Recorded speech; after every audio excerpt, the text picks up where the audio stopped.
Well, back once again with another exciting matchup in the CSC Challenger Series brought to you by Partners Promoting Darts. Williams here alongside me is, of course, Mr. Sean Green. How's it going, buddy? What is up, my man? Just another great night of darts on the stream. Tonight's a good matchup too. I think it's going to be a really close one. Cody Drager, Wisconsinite. I get to do a whole bunch of Boom Goes the Wisconsinites tonight, hopefully. Taking on Chris Watson, the $4,000 man from the PPD Nationals. Was the only one in that division to win first place. So he got all 4K. And he's also fourth in the NPR in Division 2. And he's also first in Boom Goes the Dynamites. So it could be a fun night for me. Yeah, it's going to be an exciting one. That is for sure for you. I won't talk much as I got to do some editing in the background. It looks like his Nick has panic eyes in the background looking at me. Just shake your head if that's true. I don't know. He's going, I don't know. Okay, never mind. Good. So, it should be a good one. Cody Drager versus Chris Watson. Cody, of course, our runner-up last year in Division number 2. So he's getting another go at it. And I think this lineup in this Division 2 is a little bit more exciting this year. I think just a little bit more bang for your buck per se. Yeah, I mean, you're absolutely right. Cody Drager in this CSC Challenger Series is averaging a 3.88, which is nothing to sneeze at. Chris Watson, though, he's averaging a 4.33 right now, which is, I mean, that's a huge average. And I'm excited to see him play. The interview that Nick did tonight, Chris is a hard guy not to root for. Cody, of course, always is a stand-up gentleman. I love how much he loves the Wisconsinite thing. That's my favorite. But Chris is a very likable guy and just seems like a really fun human being. Yeah, they both seem pretty good to me. I think Chris is definitely an exciting one. But yeah, just look at averages. I think there's definitely a little bit of average discrepancy here in this one. 3.8 for Cody. I think he's definitely throwing a little bit less than he was in that previous CSC, but we kind of know how that route goes. It's who you play and how you're playing at that time. So anything can happen here in this one, no matter what. But yeah, I'm looking at Cody Drager to kind of kick it in gear here. I'm looking for an exciting back and forth duel and possibly a 9-8. Yeah, I mean, that's what I always hope for, and I honestly think that we'll get that tonight. Cody is going to he's scrappy, he's tough to beat. We saw it last CSC. We're gonna see it tonight. He will never give up in a leg. Um, Chris, his first CSC Challenger Series, he talked about in his interview, and I'm not gonna spoil anything for you, but he learned a lot in the match that he ended up losing, and I think that might help him tonight against Cody, who's going to scrap and claw his way throughout every single leg. Yeah, it's gonna be a scrappy one here. We'll take a look at our bracket as we'll start off on the winners side is what I think we mentioned. Yeah, Larry Keith getting start here on our top two versus Daryl Cortez, and we'll mention here at least Chris Watson will how exciting that matchup was between him and Daryl. That was in round number two. You actually put Chris into the loser side, so that's kind of a little prequel of that one there between Daryl Cortez and Larry Keith. Yeah, and, two guys that are in the top 6 in averages. Daryl Cortez averaging a 4.5. He's number 1 in the NPR. Larry Keith sitting at number 6 with a 4.28. And I'm telling you, Larry Keith led in the averages the majority up until I think the last match. So those two guys are going to be real heavy hitters, deserving of that king seat match. And it's going to be a really, really fun match to watch when we get to it. Yeah, so we'll head on over to our losers side. Over on the top side of things is going to be Brent Baker taking on Travis Wallace. Yeah, and Travis Wallace and Chris Watson actually play together. They were partners in that PPD Nationals, so that could be interesting if Travis wins and Chris wins. Battle of two friends there. Um, so that'll be that's a good one. Of course, Brent was phenomenal on the stream last week. Uh, I mean, you want to talk about closing out legs? Brent Baker put on a clinic with that. But our clinic and also it was really fun to see all his friends at South 94 Bistro as a little video came out last week after the match of those winning darts from him and the final countdown playing in the background as he hit them winning darts and the crowd erupted. So, yeah, that was pretty cool to see. But, yeah, just below it is our match tonight. We'll skip over that one. We'll go to Christopher Hunter versus Jimmy Sullivan. Um, Christopher Hunter, man, tough one to beat. Is he put on a clinic against T Martinez? Yeah, he's second in average right now with a 4.49. And it takes a lot to take out someone like Tito Martinez, which, by the way, I did see pictures earlier, post on Facebook. I hope all is okay in his area. I know there's a big fire going on pretty close to where he lives. So our thoughts are with that community as a whole, and of course with him. But yeah, Chris had to do a lot of tough work to get past that. So he earned where he is at right now. Well, ditto on the Tito Martinez side of things down there. Hope everything goes well and hopefully everyone is safe down there. At least we can hope. But yeah, just underneath that one's going to be James Root and Jeremiah Berger, as we've seen on the stream before. Uh, see how that one goes. That one got some heat to it. As you know, Jeremiah, when we saw him, he was throwing pretty good stuff. Yeah, he's a scary opponent to see on the loser side. But Jamie beat John Pilgrim in the last match, and we saw John uh, throw some very impressive darts when he was on stream week 1. So Jamie is going to be no pushover, that is for sure. Well, we will get into it here. I know that these guys are getting ready in the background. We'll head on over to a look-see at our view from Chris's side of things. This is a bull shooters down in Phoenix, Arizona. As Yep. Cody will be playing from the Rock in Sun Prairie, Wisconsin, I believe. Yeah, absolutely. Um, again, Wisconsinite versus an Arizona player. I believe um, that's going to be a good matchup, man. It's cool to see a couple Arizona bull shooter players here, too. We did not have that in the last CSC, I don't think.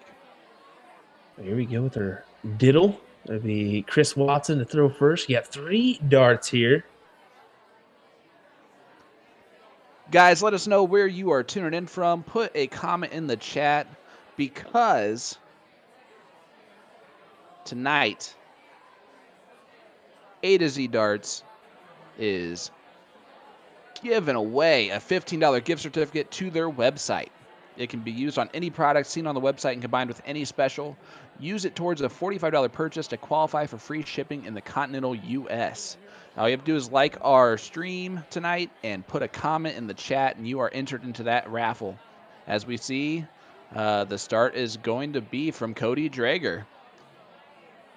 And hey, Will, What's going on? did you know that A to Z Darts has a loyalty points program?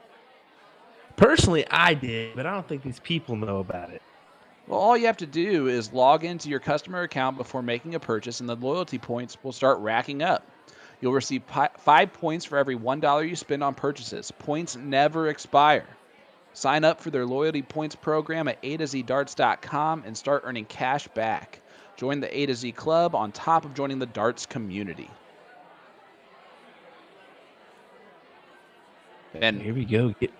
Getting started here. Cody Drager starting us off with a 4 mark. Unfortunately, Chris only coming up with 3. yeah, we'll see how they settle in here. And Cody settles in nicely with a 6 mark, closing out the 19s. That's an interesting look there, the steal on the 19s early on. Hey, when you got 80 points, might as well take a stab at it. Take a stab at it early. And try to regain at least a finals berth if he can.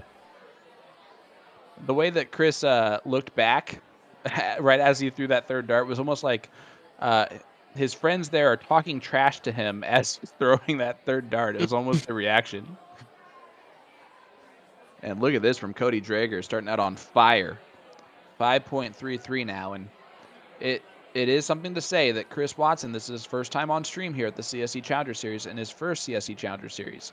It might take a leg or two for him to settle down and just remember that he's just playing darts like typical. And if you're Cody, you have to pounce on that now, and he is doing so. Go. We just attack right after these 16s. I'm guessing he will. Why not hesitate? No. Trip 8, single 16 there. I read it backwards, but still, it doesn't matter. I mean, just outside into the neighbors, 2 darts. Yeah, I'm actually kind of curious to see if he was blocked after that second dart, which is why he paused there with it hanging in that trip 8, and that might have caused it to drag up into the trip 8 again. But of course, that's all speculation. We'll see that. I mean, Chris going over there to the 15s there, acting like, could be all done there. Yeah, he's throwing a 175 in this first leg. Obviously, averaging a 4.33 for the tournament, and Cody's kind of leaving a little bit of a door open here, but Chris will settle down. It's going to take a leg or two just to start getting into the flow of just playing darts. It's a race to 9. It is a marathon, not a sprint. And once he starts hitting these wedges like he's doing right now, it'll settle him down a little bit. Yeah, I was about to say, I think the same thing. I think that you just got to settle into this Challenger Series as first time being on the stream. Really, yeah, you've heard your name called out winning 4K. I mean, that's always nice, but totally different feeling when you're behind the screen, as they say, getting to show off your throw to possibly a couple hundred people or more. Yeah, I mean, it's a little bit of a different beast, and Just a little. yeah, especially when you've not done it, when it's your first time kind of doing it, it can get in your head a little bit, and there is nothing wrong with that. It's a natural thing to have happen, especially when you got people around you supporting you, wanting to see you do well. And then Cody starts out kind of on fire here. He settled into this leg a lot with the 3.57, but he was throwing in the mid 5s after 3 or 4 rounds. So,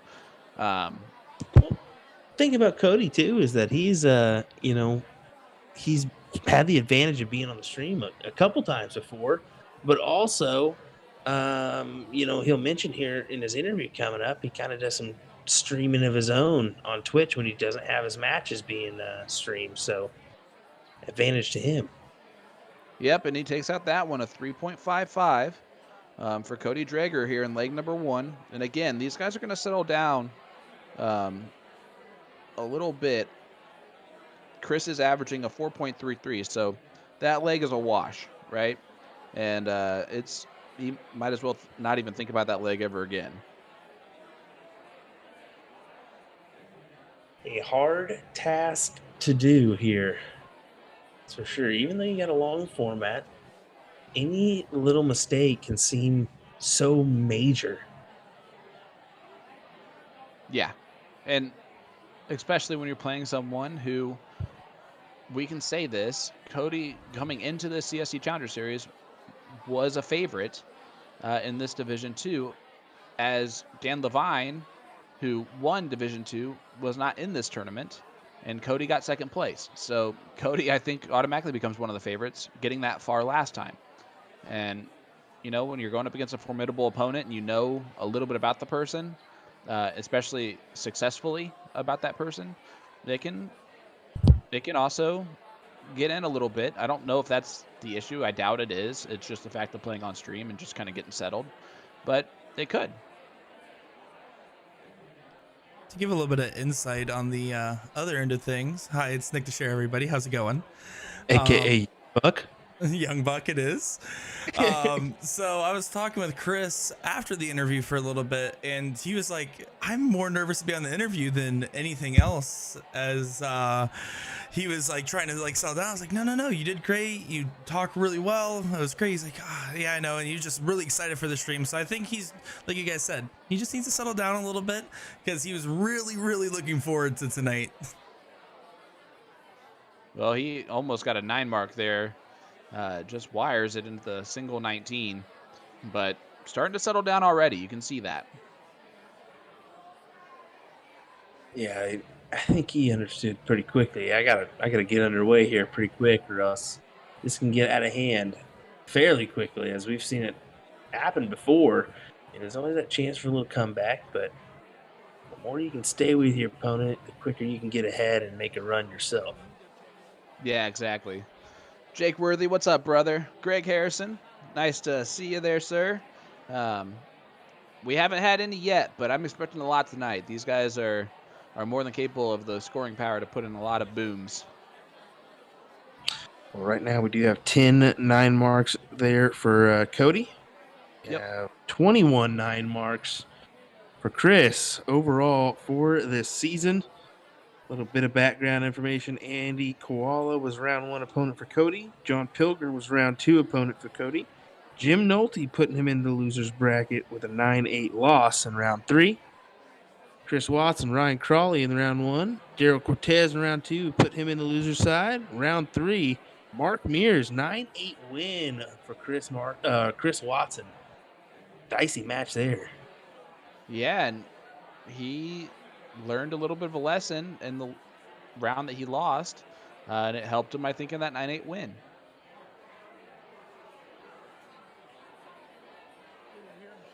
The more you can learn along the way, the better. Look at So this. many. Yeah, look at Cody. Oh, yeah, just outside. I was ready for it. Sorry. No, I was ready to give you one there. Every once in a while, I'll give you the platform on a silver little platter to go ahead with it, but in the background, I'm still like, oh no. Fair enough. I'll take it. Rick, Hensley asking, just wondering if for anyone can look up those stats, or is it just for your stream? Well, kudos to the man alongside me, Mr. Sean Green, who showed me that one. You can actually head to dartstoc.com. You can check out the major tournament CSC Challenger Series. You can check out the stats area and check out those stats to kind of see where you're at. As I think we got a dropped little, link there for us from the one and only young buck, Nick DeShera. Good old Dirachi gets it done again. Good stuff. Yeah, also on that dartstoc.com, you can get involved with the league. You can check it out, find out your nearest vendor or board, get to playing, get those daily remote tournaments in so you can qualify for this CSC Challenger Series and the TOC 2 million plus. Yeah, it's going to be a absolutely amazing time, and I'm starting to see more and more posts from partners promoting darts, promoting that bad boy, and it makes me more and more excited every time I see a new one. Look at this. Come on. Oh, man. But look from Cody Drager scrapping along here. Really takes control of the leg that Chris had early control in. Throwing a 4.89 in round number 10. So he's raising it up right now. Took the breath right out of me, man. I was about to say that. 4.89. That's a hefty average when your opponent's throwing us 3.6. Yeah. I mean, it's tough to beat. It's just tough to beat. Hey! I love this. I love this comment from Jake Worthy. Watched a few streams from Booyah, and Will called that stream. Will's 180s would have had me tuckered out watching Chris Lim. I tell you, those were beautiful 180 calls, weren't they? Oh, They were nice. They were nice. Oh my goodness, there are no booms, that's for sure. Well, see, my only problem with saying 180 is I always want to use an English accent. You always do. You just got to George Noble it. Boys, I just wanted to talk about something here real quick. Well, there's two things. First off, Don Drager's in the chat. Go get it, bud. #ProudMom.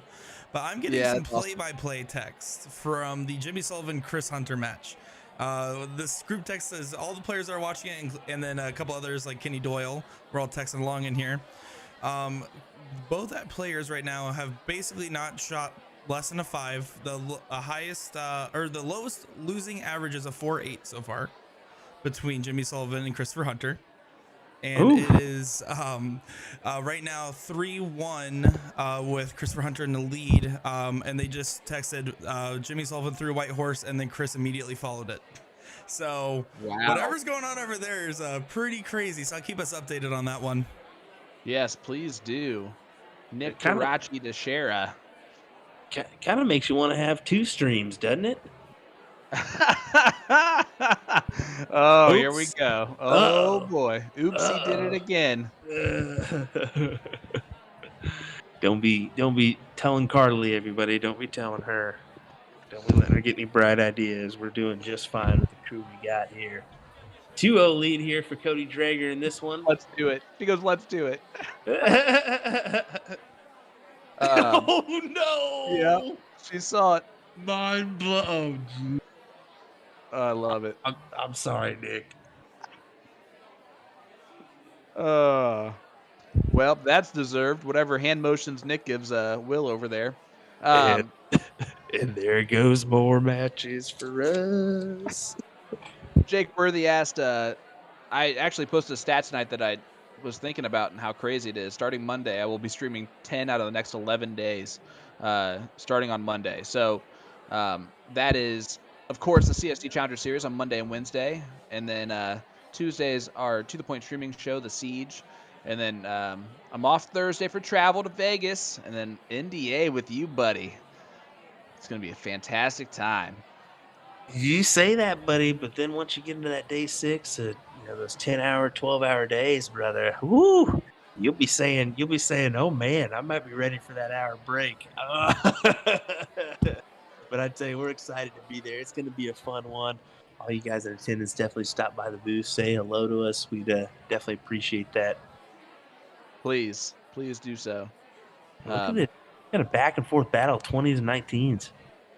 Yeah, there go the 19s, as you say that. And he went bullseye on the dart number 3. That's interesting. Ooh. Oh, man. Do you like that? I mean, what I like the most about it is that he is not looking at that dartboard at any point when his opponent's throwing. That's the funny part. And then he turns around, studies what happened, and then throws his darts. Maybe that's your way of keeping your mind off of things, per se. Yeah, I think he was too invested early on, and this is his way of kind of relaxing himself, is just not worry about what's going on, and just throw your darts and then move on.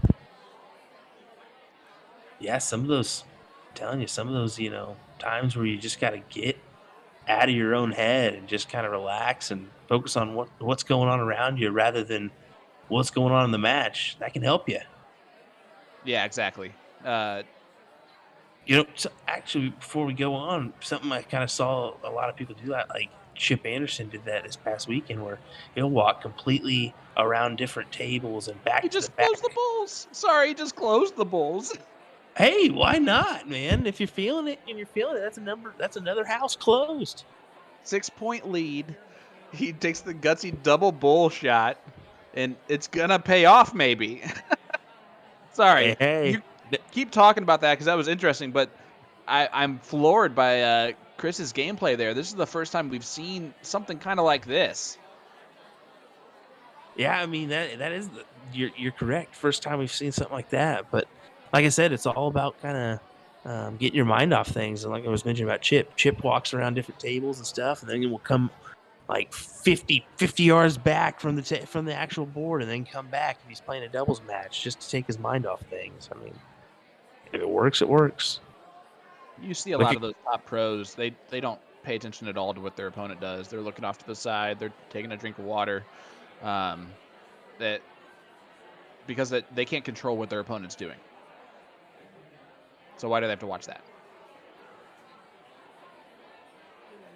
Get a little throw there from Cody to kind of get him in the lead for a second. But look at this big closure. Is Chris knows, hey, I got a couple houses on him. Why not go ahead and just tag those numbers, get them closed? That 15 on the end is playing with fire, Isn't it? That is kind of Yeah. the dicey number there. Oh. Cody's not making them pay for it, which is very interesting because Cody Drager tends to make people pay for things like that. That being said, maybe all of this movement from Chris is throwing Cody off a little bit. Now he just needs one more. Oh, he went for the bull to get it with the 25 points. That's smart. He was down more than 20. So this one all but over. All Cody can do is try to put a little pressure on. Not going to be able to do that. So Chris Watson, free range. He might shoot at the bowl just to get it done in one dart. It's a little bit more of a gutsy play. And he's just going to double bowl it because who cares if it's a gutsy play, Sean? Takes it out. 2-1 now. Cody Drager still over Chris, but Chris gets the first leg on the board. Do you think that will relax him?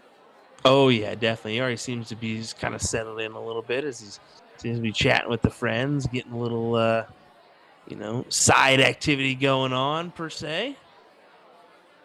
So let me ask you, are you a watcher of your opponent throw, or are you someone who kind of does other stuff while they're throwing? I try to stay active. I do catch myself every once in a while, eyeballing what my opponent's doing. If I'm kind of in awe, if they're playing really well, you just kind of catch yourself eyeballing. But yeah, I try to keep myself active, looking at the floor, near my water or beverage per se, and towel. I'm always, I'm a finger licker, so I always kind of have a water next to me to keep my fingers wet. So you run the KFC model? Yeah, exactly. Finger looking good, buddy. Dang right. Man. All righty, don't clip that. Don't clip that. The way Nick looked at us, it was either a really, really bad joke or he didn't get it. Well, he probably didn't get it. This young man doesn't know anything when it comes to pop culture at all. Or slangs. I know every Popeyes ad. All right. Oh my goodness! He said every Popeyes ad. And he's probably never seen Little Nicky, so he doesn't know. See, look. Little Nicky. Oh, goodness gracious. We're seeing another 2019 go here. Yeah, and that one was a little bit of a slip there from Chris. So Cody with a advantage just to kind of shoot at the 19s if he wants to. Cody always really fools me every time he throws that shadow dart to start off with, because he throws it very firmly. He really gets the tension out of his arm with that throw. And hi, Ryan. That's good. Oh, look at that from Chris. Talk to me about Chris's throw, bud. What do you see with it? What do you like about it? What do you think causes some of the inconsistency? You know, I haven't really been eyeballing it that much. I've been just kind of going with the flow, per se. Let's give a look here on his next throw. I know that kind of Cody just kind of stands there, just a little bit of maybe motion back and forth. You see that Yeah. kind of unique step up, per se, from Chris. But although he's got a pretty nice follow through, just a slight rock motion towards the front. Yeah, I like the way that he shoves the dart kind of towards that dartboard. You can tell that dart stays in his hand until he is pretty much online with the target, which is it makes the throw easy. He gains power easily that way. It does look like he throws with a significant amount of oomph behind him. All right, well, Cody leaves the door open again. So which one of these guys is going to start taking these opportunities? Someone's got to eventually, if you want to take the match. It's like Chris is going to go ahead and take a stab. No. Haley Drager says, dig the shirt, bro. And I actually was going to say something about his shirt earlier. It looks very, very clean from right here.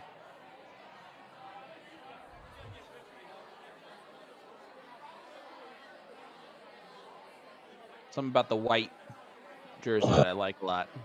I'm going to be honest with you. I can't see anything. So, yeah.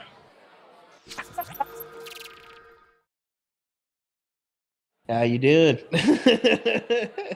We'll just put these eyes to work here. These eyes. These eyes. They're junk. They're old. They're junk. These eyes. All right, so look in the very tiny spot at the bottom of your screen. Do you see the white shirt? Yeah. No, I see it now. I was stupidly kind of trying to look in a little bit too close. I said, I'm just going to pull this thing closer to me. That's what I did. So 440 here. Cody Drager over at Chris Watson, 318. 2-1 score line. Race to 9 here, folks. Big 7 mark there from Chris. Gets him back into it a little bit. Scuba Steve in the chat. What is up, sir?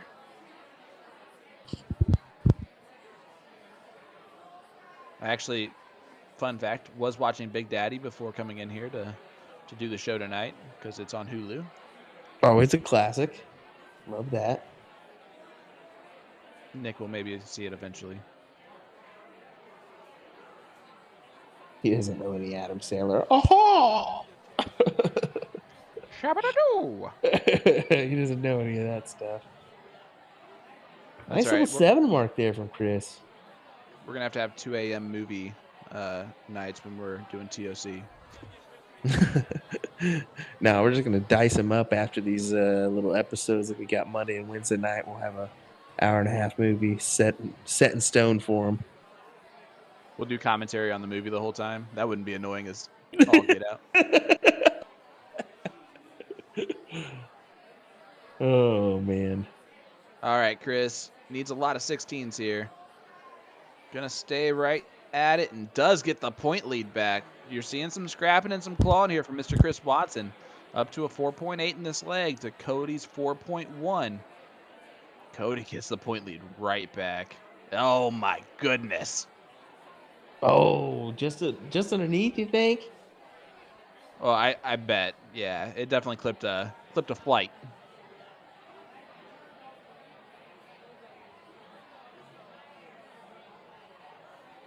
No, what happened, Ryan, is you did not hear me say hi.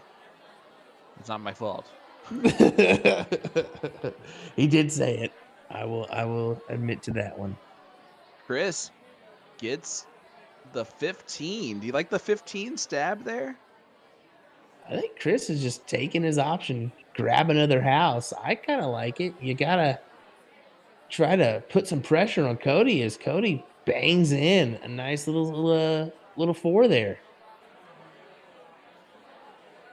Greg, I like that idea.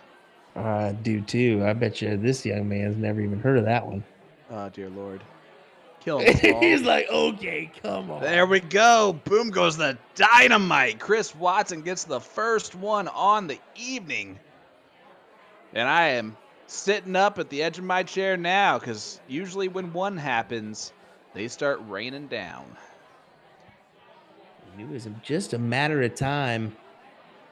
As Chris has really been throttling him in with 21 on the session so far. Look at 50, this. 56-7 marks. Oh, I was about to say, I think Chris might take a stab at the 20s here in the last one, even down points. And he did. He just hit the trip one instead.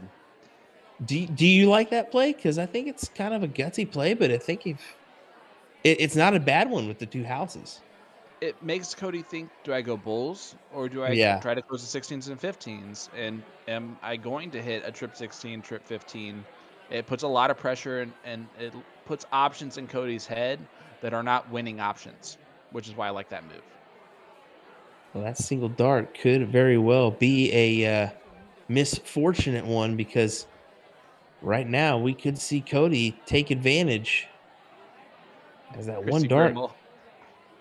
Tap, tap, tap. Love it. As we see our first 1,000-point game of the night. And did you notice what Chris just did there? No, I didn't. He looked at what round they were in. He walked up close to that board to see what round they were in. And it is round 15 of 20. So maybe that's when we see some more pointing instead of dicey moves. I don't think we see him taking another look at those 20s. If he does, it'll be because he feels comfortable doing so with an actual point lead. But you're gonna see Cody. Cody might stay there the whole way. And guys, don't forget to always no, that's not it. A2Z Darts is giving away a $50 gift certificate to their website. It can be used on any product seen on the website and combined with any special. Use it towards a $45 purchase to qualify for free shipping in the continental US. And sorry about that. that was good. Oh, that was good. You see What Chris take a small little lead here, 2-point lead as Cody goes right back to the points, stabbing with the 4 mark here. Now we go to round 17. Sean McPeak, what is up, sir? How are you doing? And Ryan, I don't know if you just have me muted or what, buddy, but I'm done trying. All right. We are in round number 18 as Mr. Cody Drager is just going to look at the 20s, I believe. I'd be shocked if he moves. Yeah, just stay there. Looks like we're going the limit here. Yep, they both kind of get into that point. But that being said, unless Chris does something crazy, like a 9 mark on the 16s, which he's already done once, Cody might try and take away one of those. Oh, Chris just took away the 20s. So now Cody has to take a look at him. Yeah, that's your only option, but it definitely makes you sit here and put the pressure on these darts. Good second dart. Uh-oh. All right. The max he can get is 135, so that will not get the point lead in this one. And it is round number 19. So that means see Chris him open up the bulls. You know what? Honestly, it might be the smart move. Nah, I was kind of wondering if he does after we've seen him kind of take that bull look early in the last leg here. I think it was the last leg, wasn't it? Yeah, the last leg. I thought maybe he might take that look. Yeah, I mean, he does not. It's just it's such a tough play, man. It is. I mean, either way, you're kind of forcing that hand, but you got to get the points because you're on round 20 now. And no matter what, I mean, does 6 bulls get it done? Well, And it's a moot point now. Yep. And Brian, no, I was saying Ryan, not Brian. So, Brian, you stay. I love you. Yeah. I love you yeah, too, buddy. Ryan. But You're good with Ryan, us, buddy. but Ryan can't hear me say hi, apparently. As you see that scoreline go 3-1 here. Once again, race to 9 here in this CSC Division 2. Brought to you by Partners Promoting Darts. Appreciate you being here. William Stewart of USA Darts. Alongside me is Sean Green of To The Point Streaming. And look at this. Another bull look early.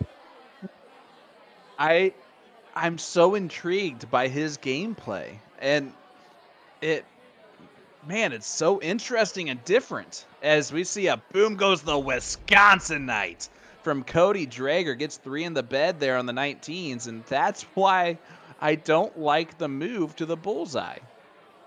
You may get away with that at your local league, but I don't think you're going to get away with that for very many legs here in the CSC Challenger Series. I hate to admit it. Because these guys that come and play in this thing, they're coming to play for big money. They know what's on the table. They're going to do what they can to get there. Yeah, and you're seeing Cody with a 3-1 lead. What I do love is that, wow, did Ryan George just say boom goes the dynamite really loud? Crazy. What is that? What? Did I change Nice job, Tim. Thank you, Tim. Home improvement. Yeah. Oh, Boom goes the dynamite for Nick DeShare getting that one. There's my boy. You're my boy, Blue. Didn't say anything about that one. Nope. Old school. Nothing on that one. Oh, somebody's been doing some studying. He's Googling exactly what we're saying phrase-wise real quick. Oh, man. Trip 19 there. Single bull again. I love it, man. Dicey darts here from Chris Watson. Taking his chances. Like, no fears. Yeah, I hate it because I don't like the move strategically, but I love the fact that he is fearlessly playing darts right now. And Cody is making a pay with this fearlessness.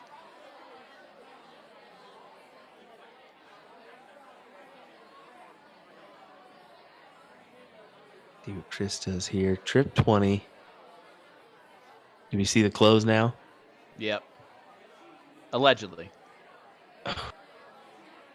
I was thinking he was going to close the bulls. Oh. That's what I was thinking. See, and I was thinking 17 when you said that, so that's hilarious. We just don't know right now.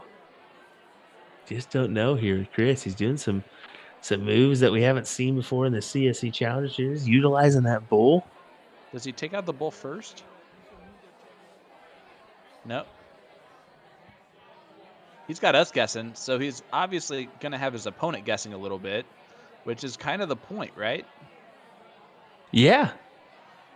That's kind of the point of what you're trying to do here, trying to do something that your opponent's not expecting, put him in a tight spot where it makes him think, get him out of his rhythm. Cody only have 3 mark on the 17s. And it'll be interesting to see how this goes. And guys, those of you sending us stars through our Facebook, always appreciate you. Mr. Dan Taylor, the Dagger, sending quite the onslaught of stars our way. Thank you, sir. We appreciate that. Appreciate it. Yeah, definitely. Dan the Dagger Taylor out of Michigan.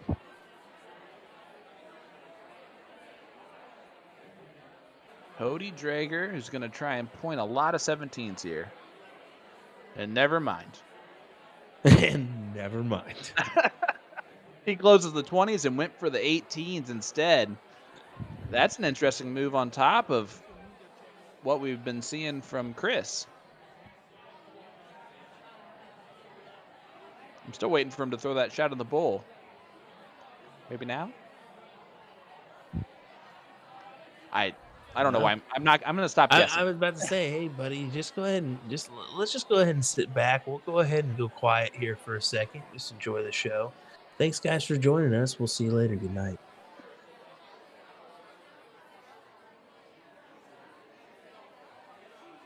Cody almost made me come back right away with a boom goes to Wisconsin. Sorry, you were taking a drink of something there too. No. I hope that didn't go out of your mouth or anything. Well, I was leaning on you. I was like, I wonder if he really is going to take this seriously for just a second. And I was like, all right, I'll lean on you. Well, it was your idea. I was just going with it until I couldn't anymore. He tried to go at the bull in the last start there. John 37 folds says, I keep looking at the board when Cody throws. No, I feel you, man. I've been there, done that one quite a few times here in the CSC Challenger Series. You know, Cody is playing remotely out of the Rock in Wisconsin. Unfortunately, there's no streaming setup there, but we're working on getting all these players that we have on this CSC Challenger Series equipment at their bars. Would be pretty nice to see. Boom goes the dynamite. Chris Watson, 3 in the bed on the 16s to regain control of the leg. And now, those bullseyes are brilliant.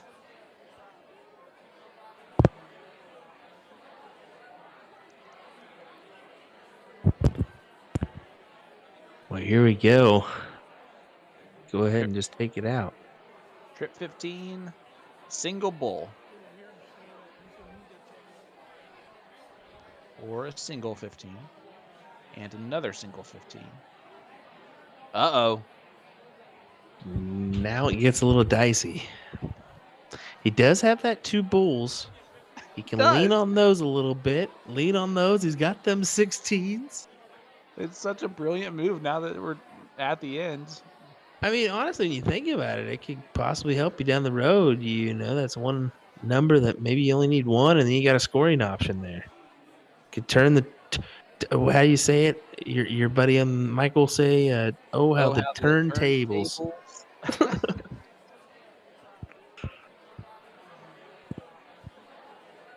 There goes the 15s. Is he gonna go bullseye? I'm surprised he didn't go double bull or try to go double bull to win it that way. But that works too with the trip 16.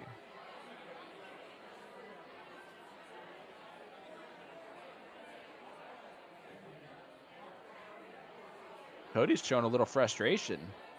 Could that be perhaps the way Chris is kind of playing here on top? Not like playing well or playing in a bad way, but strategically. Do you think that might be frustrating Cody a little bit? Oh boy, he thought that was in. Yeah, I get what you're saying there, and I don't think it's like a gamesmanship type of play where he's trying to mentally get in his head. I think it's just the way he plays, and you know, he's playing a unique way where he's not trying to look at what Cody's throwing at or even interested in what he's throwing at all. He's just getting in his own head, playing his game, playing the way he wants to. Whether you or I like it or anybody else likes it, he doesn't care.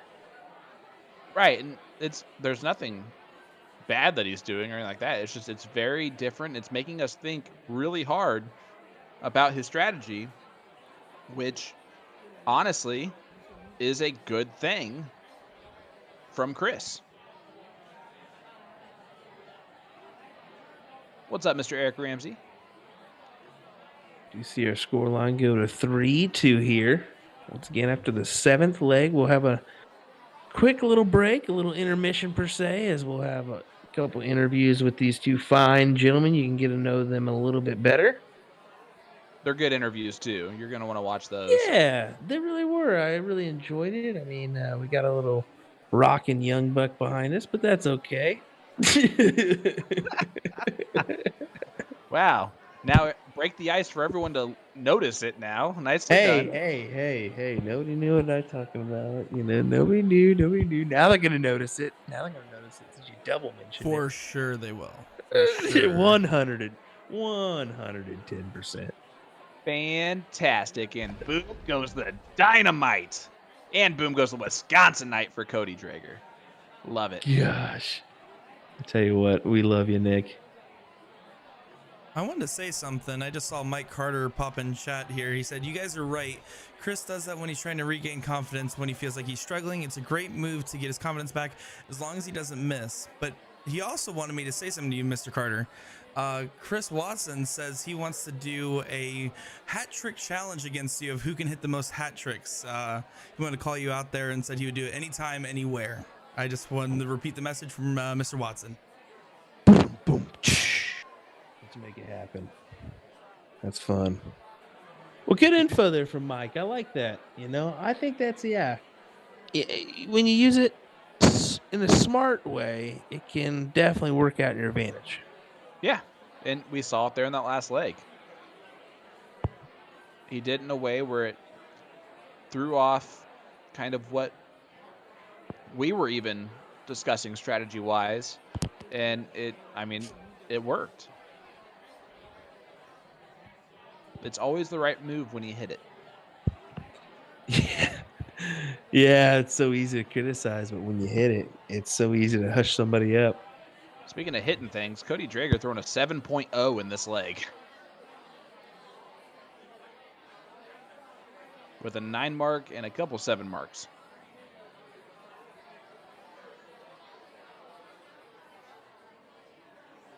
How about this, folks? Just a little reminder. Chris Watson won $4K in that bonus pool. His first attempt at nationals. Isn't that neat? So definitely go ahead and go get involved. dartstoc.com. Just a little reminder. Get involved in this CSC Challenger Series. Get involved in those DRTs to do so. And come see us in October in Kansas City for TOC. Yeah, exactly. It's going to be a lot of fun. Honestly, one of the things I'm looking forward to most next week is meeting a whole bunch of people. So don't be a stranger as I'm walking around. And I'll probably ask you your name and who you are first. So know that going into it. But Sean Stewart earlier said, this is the best thing on the internet. Thank you. And that's probably the best compliment we've received so far. I'll take it. He's watching on mute, by the way, bud. You know what? That's a good point. He could be very well watching it on mute. Oh, man. Wouldn't that be funny? I really hope he is. No, we hope you guys enjoy it. I think we try to put on a semi-professional show here. We try to give you some good entertainment and laugh or two along the way as well. So, not your ordinary commentary. Cuba Steve replying to Brandon Hudson asking how many players from Wisconsin are in this. I feel like there's a new one every week, and that's how we feel too, buddy. But yeah, 5 in Division 2, 3 in Division 1, and that's just what he believes. And I'm just gonna take Scuba's word for it. And Greg Harrison, I already did check my messenger. That was hilarious. I'll have to say, I think he sent it to me too. I'll have to see it here in a little bit. Cool. Oh, there's 4 in Division 1. Oh, wow. So over all the players that we have in here, and I think we've got 50 plus at least. I think we got closer to 60. We've got 9 players from Wisconsin. That's insanity, but in like a really cool way.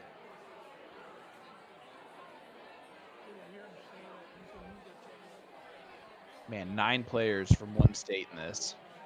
From different areas, too.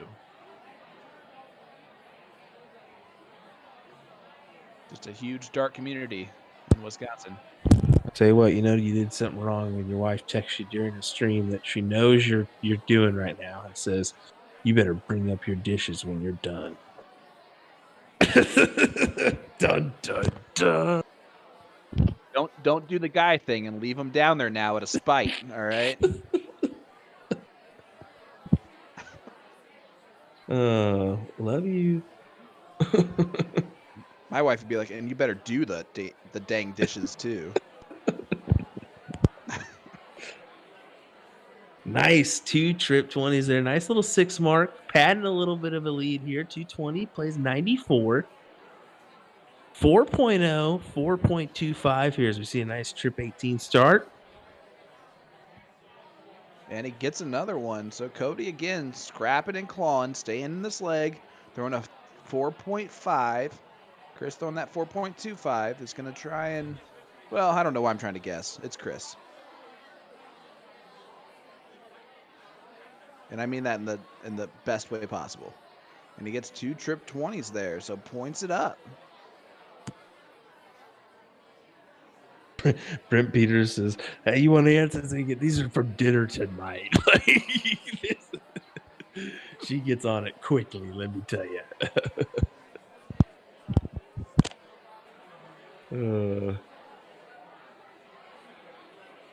See if Watson can get a quick close here, tie this going into a potential, going into your break to see who kind of will get that lead going into that. I just raised my eyebrows on that double 18. I loved it. And normally I hate the double 18, but he blocked himself on the triple, so that's where you got to go. What did you just say? Nick, clip that right now. Send that to Maloney. On it, sir. I was like, wait, did I actually say something stupid? I need to know. Maybe. That might have been. That's a phrase we'll never hear again from this gentleman, saying go for the double, why not? Well, when it's blocked, it's okay. I love the mannerism from Chris there. It was great. The hands on the hips, too. He did a little teapot action.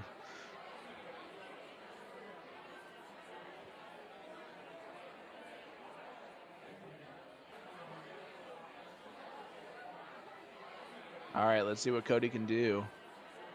He's going to trip that 17 first. He's probably going to look up in the last 2. Just kidding. He's way behind on points, so he's going to go there all day long. Hit 7 of them. Well done. Quick alternative there, bud. Never mind. I don't know what I was thinking. I was looking at the wrong scores. Something like that. That's my excuse, right?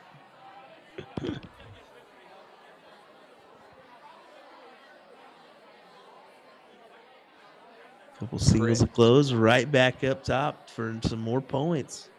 That's what you got to do. He's saying, I'm going to force the hand here, make this 3-3, force the tie break situation here, going into your interviews of the break.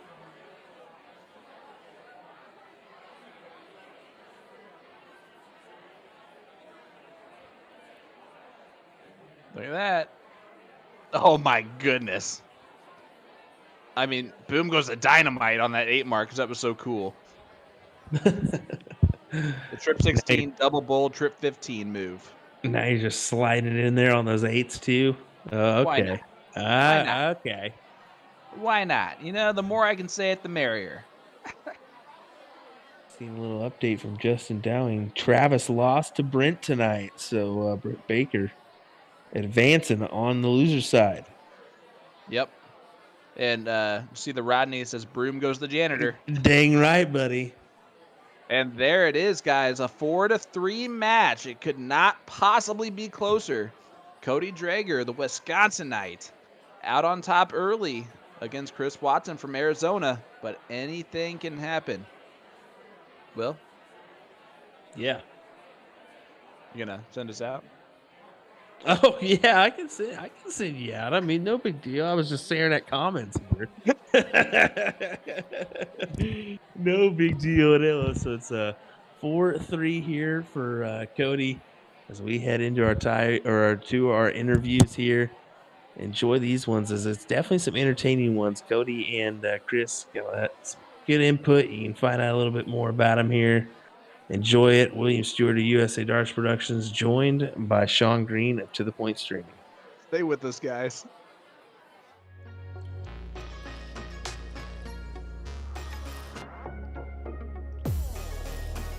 My name is Cody Drager. I am playing out of the Rock in Sun Prairie, Wisconsin, and shooting for Bullseye Games.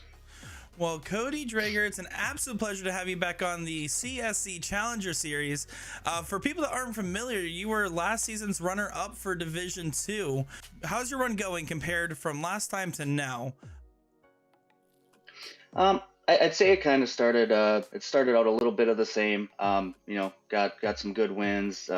Ran into Nick, or I'm sorry, Nick, ran into Jim on the winner side, Jim Nolte, and didn't really have a good night. I was down for most of the match and caught back up and tied it twice, and kind of lost it completely in the last in the last game. Match before that, had a really good match against John Pilgrim, fellow Wisconsinite.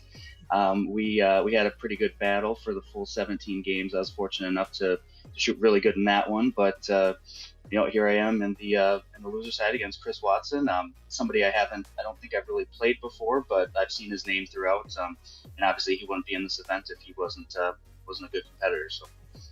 Well, I would say going into this season of the CSC Challenger Series, many people would consider you a favorite of sorts. And when your match was going on with Jim Nolte, we were getting text-by-text updates, and we were calling it out live on stream. Would you say the CSC Challenger Series has gotten harder since last season with this new talent pool in here and a lot of new faces? I think I really think with expanding it out to to 32, or I don't think it's quite 32. Some people didn't extend their own invitation, but I think it's just more parity. We're seeing kind of the quality of players that's throughout the country, and everybody knows about Florida. I think everybody's kind of seeing that there's a lot more people in Wisconsin that people don't know about.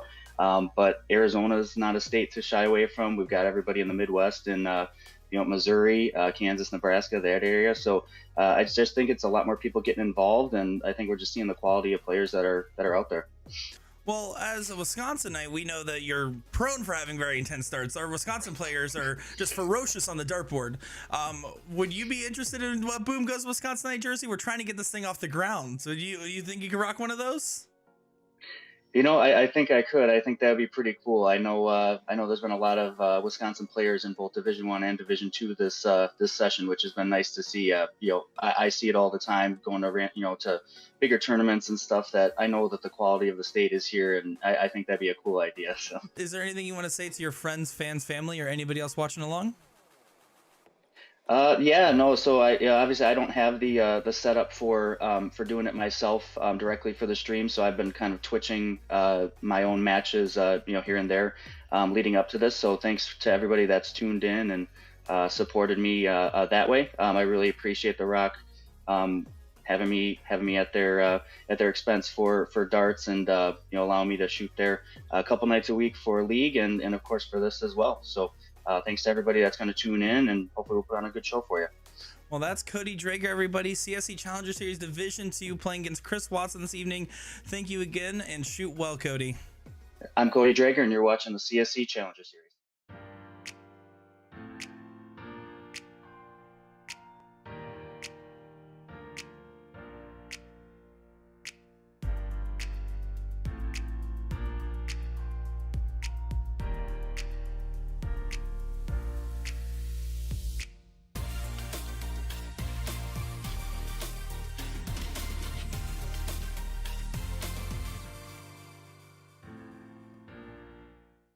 So my name is Chris Watson. I play for Troy Vending, and my bar is Bullshooters in Phoenix, Arizona.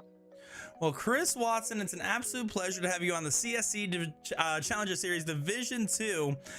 For people that don't know you, we've actually talked about you a lot in the last CSC, because you were one of the bonus pool winners for 4K, if I'm not mistaken. So you're already a big winner. Can you tell us a little bit about what that was like for you? Yeah, so that was my first event playing in the Nationals, that tournament. My partner Travis Wallace and I, we won our division, and I'm learning more as time goes on how all this stuff works. And I receive a text on the way home from, I think it was Carly, about, hey, by the way, you won $4,000. And I was like, what are you talking about? Win what? $4,000 what? And I was like, no way. And she's like, yeah, you won $4,000. Congrats. And I was like, holy crap. And then I realized what actually happened. And I was like, holy cow, that really happened. And now you're in a tournament where there's a couple $1,000s online for first place here. How do you stay focused knowing that your opponent's going to try to match everything you do the whole night? Yeah, good question. I really tried not to think about it. I got just get the aiming fluid in me, if you know what I mean, and just let them fly. Consistency. I mean, I'm just a bar player playing tournaments, and hopefully the consistency comes across during my match. I really don't overthink it. If I start overthinking it, I start playing bad. I think that's what happened during my match with Daryl Cortez. Great shot. But I think I lost steam at the end because I was almost at the finish line and I started missing by wires. And he's amazing. He's a great player. You can't make those mistakes. You got to go through the finish and finish out games. Lesson learned. I mean, I'm still in it. I'm still playing, but I try not to lose focus. And my opponent has the same skill sets as I do, or anybody else in these divisions. So I really don't take it for granted, and I know they can do the same thing I can do. Now, with all that being said, everything else, what do you want to say to your friends, fans, family, anybody that's gonna be watching along? Yeah. I want to thank my friends and my family for all the support. I really appreciate it. I want to thank Bullshooters owner Mike Bates. He gives us the platform to do this stuff on. If it wasn't for him, darts wouldn't exist really in Phoenix. I know we have Troy Vending, but like it's the biggest dart bar I think in the country. It's ridiculous. So I appreciate him. I also want to give a shout out. They're no longer here. My dad, my stepdad. I lost them last year. It was a very difficult year, but they're always with me. They're in my thoughts.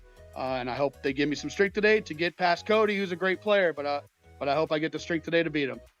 Well, I know you have the strength in you. You're both true competitors. That's Chris Watson, everybody, on the CSC Challenger Series Division 2.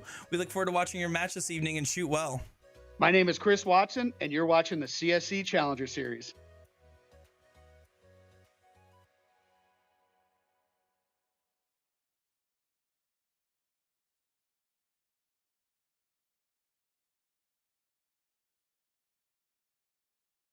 Woo. Looks like we're good. Hi.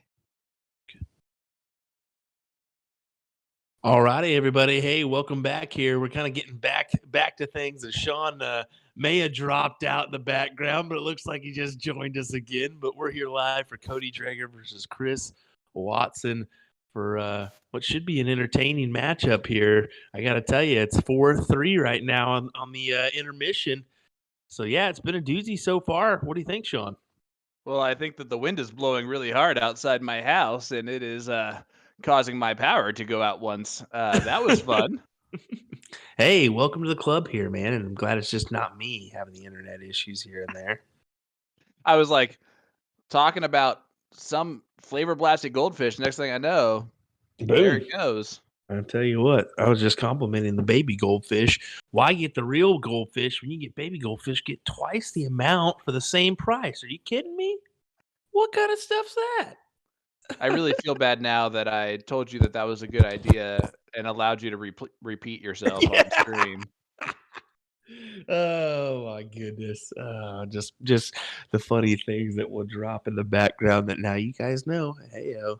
But yeah, I think we're getting a little update here. It looks like we just had a slight issue with one of our boards here, so we're getting that updated in the background. Nick's working hard. He's on the cellular device with one of these guys. So we'll get going here in a moment with the action per se. But yeah, it's been a back and forth battle. We've seen some interesting moves here from Chris. Some using the bull to his advantage in some interesting situations per se when he's just got the 20s closed and taking a stab at it early. You're absolutely right. I really think that it's just one of those things that is going to keep frustrating Cody is when Chris is doing these interesting things like shooting at the bull really early in the leg, things that you just don't see very often being done, which is interesting. And you're seeing they have brought it back where it needs to be. Well done. Yeah, you don't part of that one.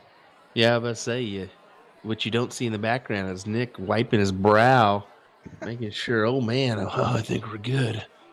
Kind of takes that deep breath of, oh, thank goodness. I've been there, done that one, buddy. I think we all have.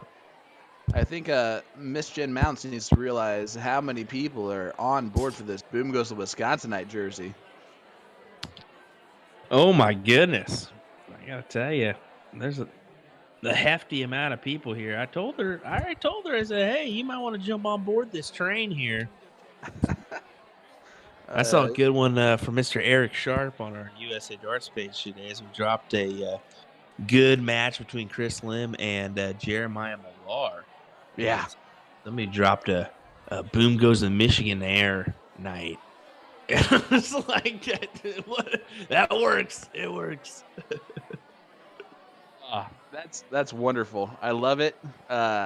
Anything that you guys, I don't know how many other states have ites as that goes with it.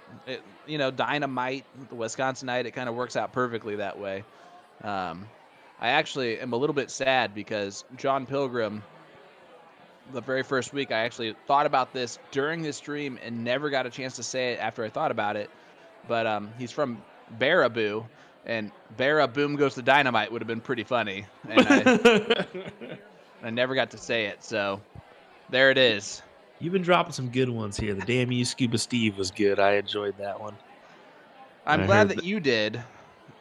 My partner didn't even know what the heck I was doing. What a slap in the face, young buck. I love it. No, Nick knows we love him. I even told him I'd room with him at TOC, so. Terrible option, man. Those young bucks stay up forever. Oh, yeah. I don't know. I'm still here. Like, I can. Oh. You guys keep acting like I'm not in the room. We thought you were still on the phone or something, not paying attention to us. I always am paying attention to my roommate. I thought you were Will Stewarding it up right before break. No. That's more of a Will Stewart classic tradition right there. That's like a Missouri difference is what we call it. The Kansas difference, buddy. Yeah, he's in Kansas. Same difference. Oh my God. John Brown. All right, Cody, we're getting going here in leg number 8, and I'm not joking, guys. It could not have come at a sooner moment, as it was going off the rails big time with us. Yeah, it's getting a little too loosey-goosey here for us. I didn't know that was actually a thing that could happen with all the stuff that we've done beforehand, but it is possible. We have proven it to be an accurate statement. Guys at leave home are entertained. Leave a comment, hit that like button on this stream, and you are automatically entered to win a $15 gift certificate brought to you by A to Z Darts.com. It is just as good as straight cash, homie. And if you spend $45 or more, free shipping. Hasn't it been great to have A to Z Darts a part of this one? I mean, they've been producing some quality raffles or quality giveaways here for our every Monday and Wednesday night. So a little added bonus for chiming in and watching this. Yeah, and it's been great for the people who have won things, including Nick, you want to tell us who won the Boom Goes Dynamite jersey? Ha. I would absolutely be happy to. The winner from the Boom Goes to Dynamite jersey was Andrew. Last name starts with a K. And he was the winner, so we'll be reaching out over there. For anybody that's curious how these giveaways work, after the stream is over, we go through all of our Facebook comments and get each individual unique commenter and enter them into the raffle. The only one excluded is Sean Green. He's not allowed to win his own jersey, unfortunately. And then we have it randomly pick a name, and that's who gets selected. So congratulations once again to Andrew K. Yes, congratulations to Andrew. The Boom Goes to Dynamite jersey heading your way. That you get to put your name on it front and back with pocket options and collar options. Nothing better. Well, I don't know why I'm going to even attempt it, but it's Kleekin? That can't be right. Kleekin? Klecan. So there you go. That's the official winner. It's Kleecan. Everybody knows that. Kleecan. Sure, everybody knows that. Okay. All right. English teacher. Sounds good. Kleecan. I don't know. I'm making them up. 140, 133. Nice clutch triple there on the last start from Cody Drager. Jamie Graves. Boom goes the announcer rights. I love it. That one's good. All right. Chris Watson's going to pile in some 19s, and he's going to look up and close that 20 on dart number 3. Gets control of the leg, but Cody Drager has been known to just fire in a lot of 17s. And boom goes the Wisconsinite. Not three in the bed, but 3 triples right there. Regains control, so now Chris has to do the exact same thing back on the 18s. Will he get it done? Chris Hunter wins 9-4 over Jimmy Sullivan. And you see that mad props to Jimmy Sullivan there. So you know Chris had to throw absolute fire. Look at this. Chris's might do it. Boom goes the dynamite. Back-to-back 9s. They are both throwing fire right now. Took that 6 for the evening. Hopefully a 7th for the evening. Boom goes the Wisconsinite. Back-to-back-to-back 9s. Guys, hit that share button. It's not going to get any better than this. Boo. You got to do the boo. It doesn't get the 4 in a row. But a 5 mark from Chris gets the point lead back a little bit. Folks, let us all know here. Let your friends know that we are live here with the CSC Challenger Series Division number 2. Chris Watson, Cody Drager, race to 9. We're not done anytime soon. Let them know. All right, Chris steps up. Gonna see if he can pile in some 18s again. There's 1 trip. There's 2 trips. And boom goes the dynamite.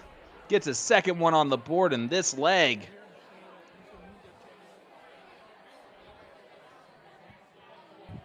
And look at this from Cody Drager. Here we go again. Oh, a trip 1. You know that's on the wire, too. These guys are feeling it right now.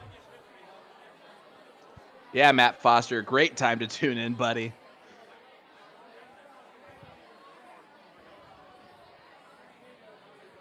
Chris did not hit a trip there, so there's the headline for this round.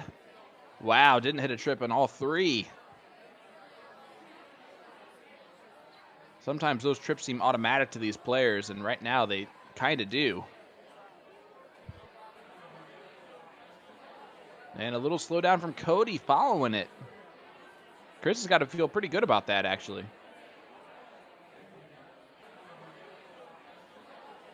Steps up and does here. Jake Worthy with a great comment. Does anyone else think the names of our players tonight sound like a soap opera character or superhero alter ego? That is a good one. I like that comment.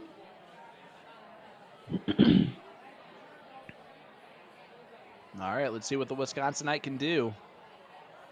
Need some 17s. There's that shadow dart.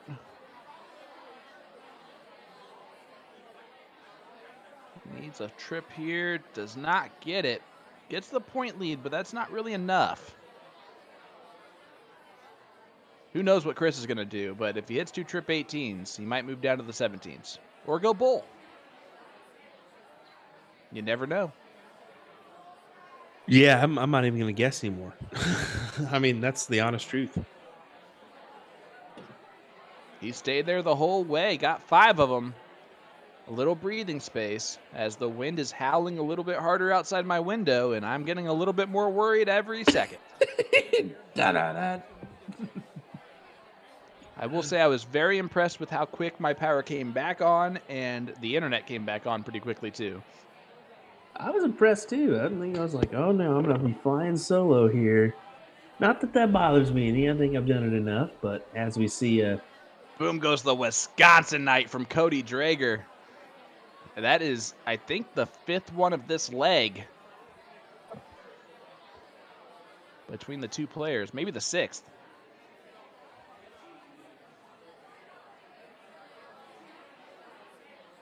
And you see Yeah, on the stat line, that's the 9th total for the entire match. So this leg is piling him in there. Yeah, I mean, that's the thing about this. Has been a pretty impressive display of 9s, honestly, when you think about it. I mean, our Look at Division this. 2s. Oh, your commentator cursed it, bud. Usually I just get I got excited. I'm sorry. I mean, no offense to our Division 2s. Usually we don't see these potential double-digit 9 marks on our Division 2 nights, but we're seeing it here tonight. Boom goes the dynamite. Chris Watson with 1,001 points after his 4th 9 mark of this leg. We'll say double digits, and you'll get double digits. That will put us there. 10 9 marks this evening between these two gentlemen. Dan Levine, you started tuning in right at the right moment, buddy. This leg is one to be talked about. See what Chris can do. He's been throwing fire on those 18s.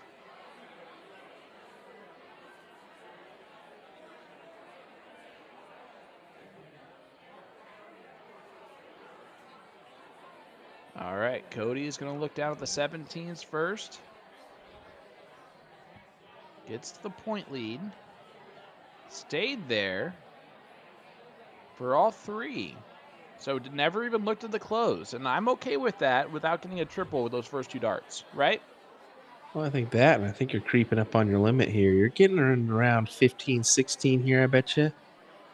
What do you think? I think this 15th. Which, when you think about that, that's insane that they're already over 1,000 points and only 3/4 away from the match being over by the round limit as we get another boom goes the dynamite from Chris Watson, number 5 of the leg. Wow. Just lights out stuff we're seeing here. These guys are going to try and make me lose my voice before Vegas. Yeah, just go ahead and cut your mic now. I'll go ahead and handle the dirty work here. Nick, jump in for a second, young buck.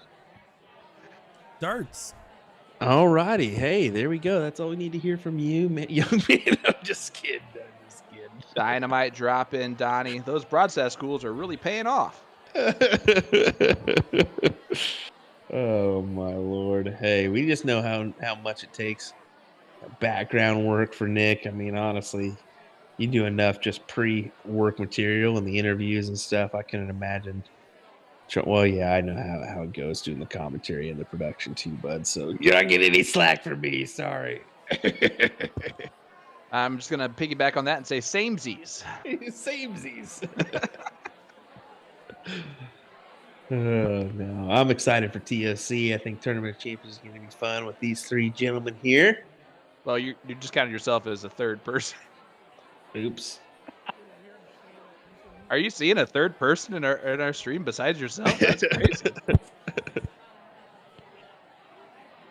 Your phone screen is really small. I'm telling you, I'm only seeing Nick and me, so I'm not seeing you. It's for the best. It's for the best. Are we about to see Chris Watson in a leg where he's thrown 5 9 marks get taken up by Cody Drager here? They're close. There's 2 rounds left. And this is the thing about it. That's the kind of impressive stuff that we're seeing in this leg here. But just for this match as well, Chris wants to try to make this 4-4, and I don't think he's going to be able to just with the strategy that Cody's playing. But oh boy, wow, here we go. That hurts. That's a tough one. 5 9 marks in this leg, and he has a real chance to lose it. 2 rounds left. And that is a Drager dagger.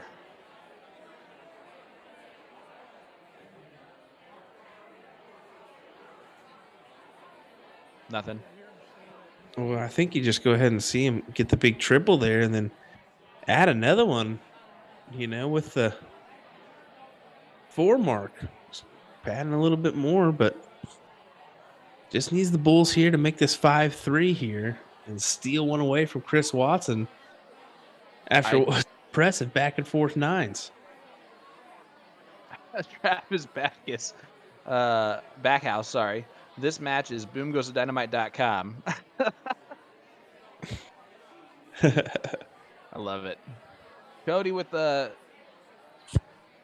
big enough lead here to where Chris, I still think, has winning darts.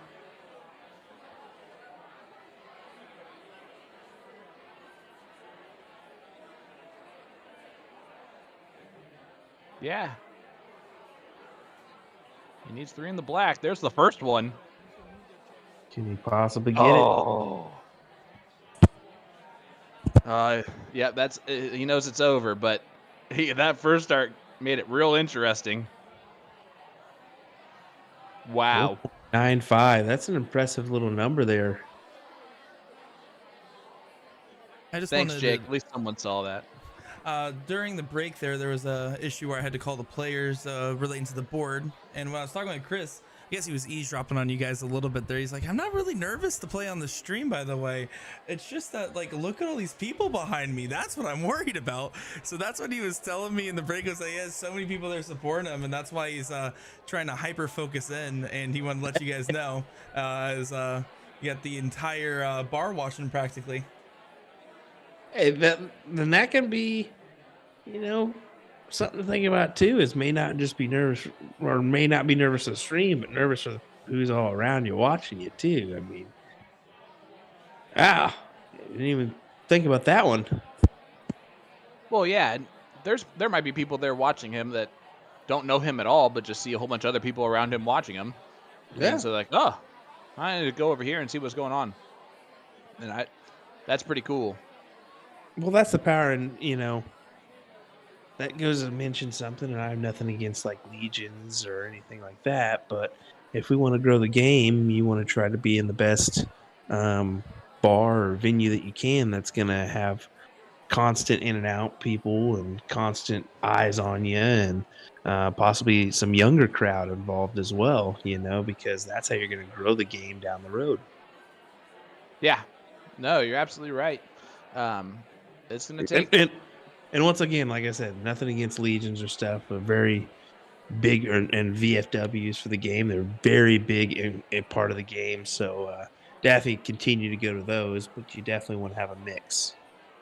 Yes. The beautiful thing about the VFWs and the legions, though, is that kids are able to go in there, which is always big. And it's definitely big in our area for sure, because that's one of those places that kids can go to play leagues even. So that's kind of a cool aspect of it. And also, we have some big ones too. That's the CDC is going to be at a VFW in Brownsburg. So exactly, yeah, they're a very big part of the game. I mean, but you definitely want to have a little broad outreach. You definitely want to promote your sport. You want to have it promoted for you too, and something to think about. I know for a fact my wife has actually played in that exact bar that Chris is playing in when she went to Arizona and played in Arizona. So I know how cool that bar is. It has a ton of dartboards lining the walls, and then all around the center, you could see it when the camera moved. You have a whole bunch of pool tables too. Well, how about this? Yeah, Mike Carter said he's playing in the middle of mixed leagues, so you only see 4 people there, but there's about 30 to 40 people there looking over at him. Yeah, I'm telling you, it is a huge venue. Wow, as we see Nick go to work on the security cam. Good job there, Nick. Yeah, I'd say that's a little bit to be nervous about. Yeah. Yeah, it's a really cool venue.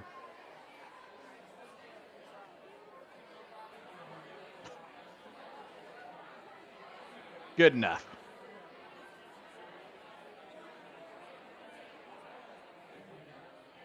In the hard work of Nick and Shara.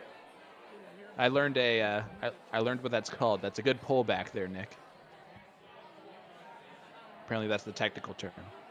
Yeah, there you go. You can't say that term on a broadcast. I don't know. It's a little on the line for me. You may want to watch those technical information. Just imagine if we stream badminton, fellas. Think about that one. You mean the shuttles? Because that's all I would say.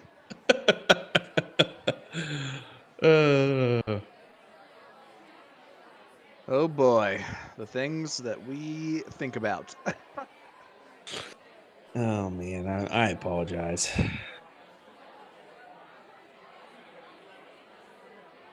Jake says what? Badminton. Crazy fellas Jake would be tonight. there every week. Jake would still be the #1 supporter. That's why we love Jake. Yeah, we're getting a little too. We'll get a little too loosey goosey on the old comments tonight. He'll rein that one in. No, you won't. Yeah, you're right.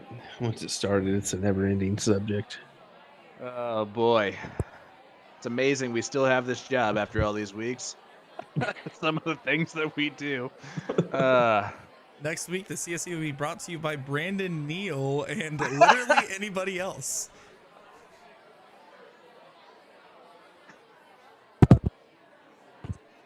I was waiting for George to start flood the chat.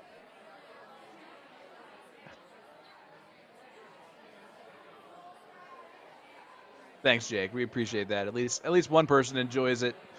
That's all that matters. All right, let's see what Chris can do. He's going to stay in control here. Is he going to move down the 15s now?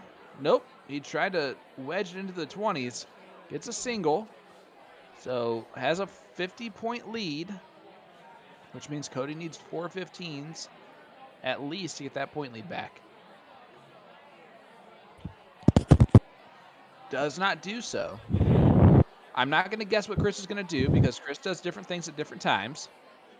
But if I'm in this situation, I'd probably point the first start and then look at it.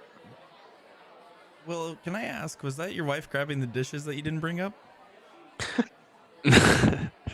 No, that was her bringing my old butt of coffee. That's what she was bringing.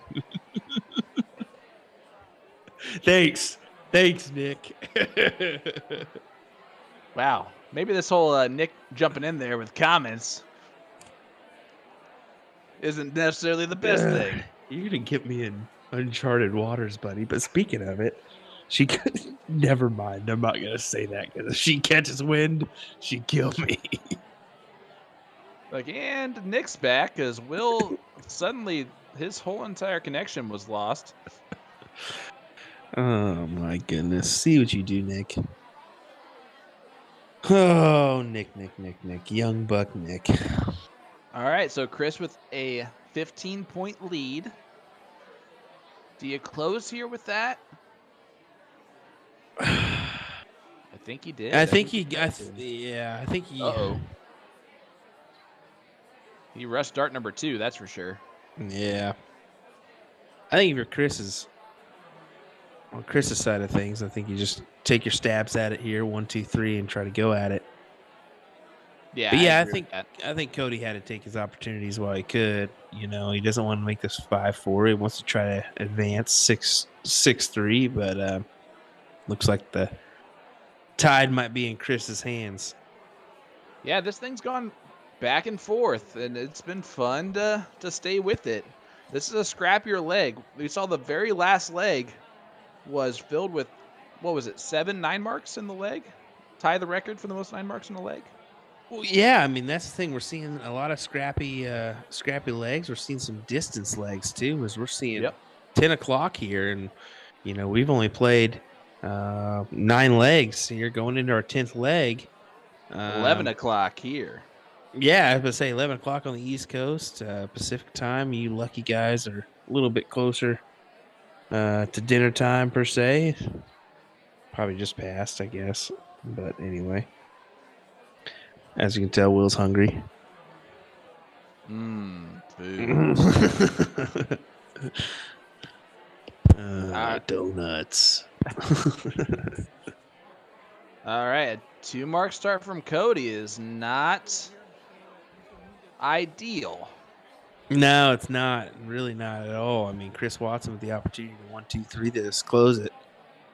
We'll see what he does here.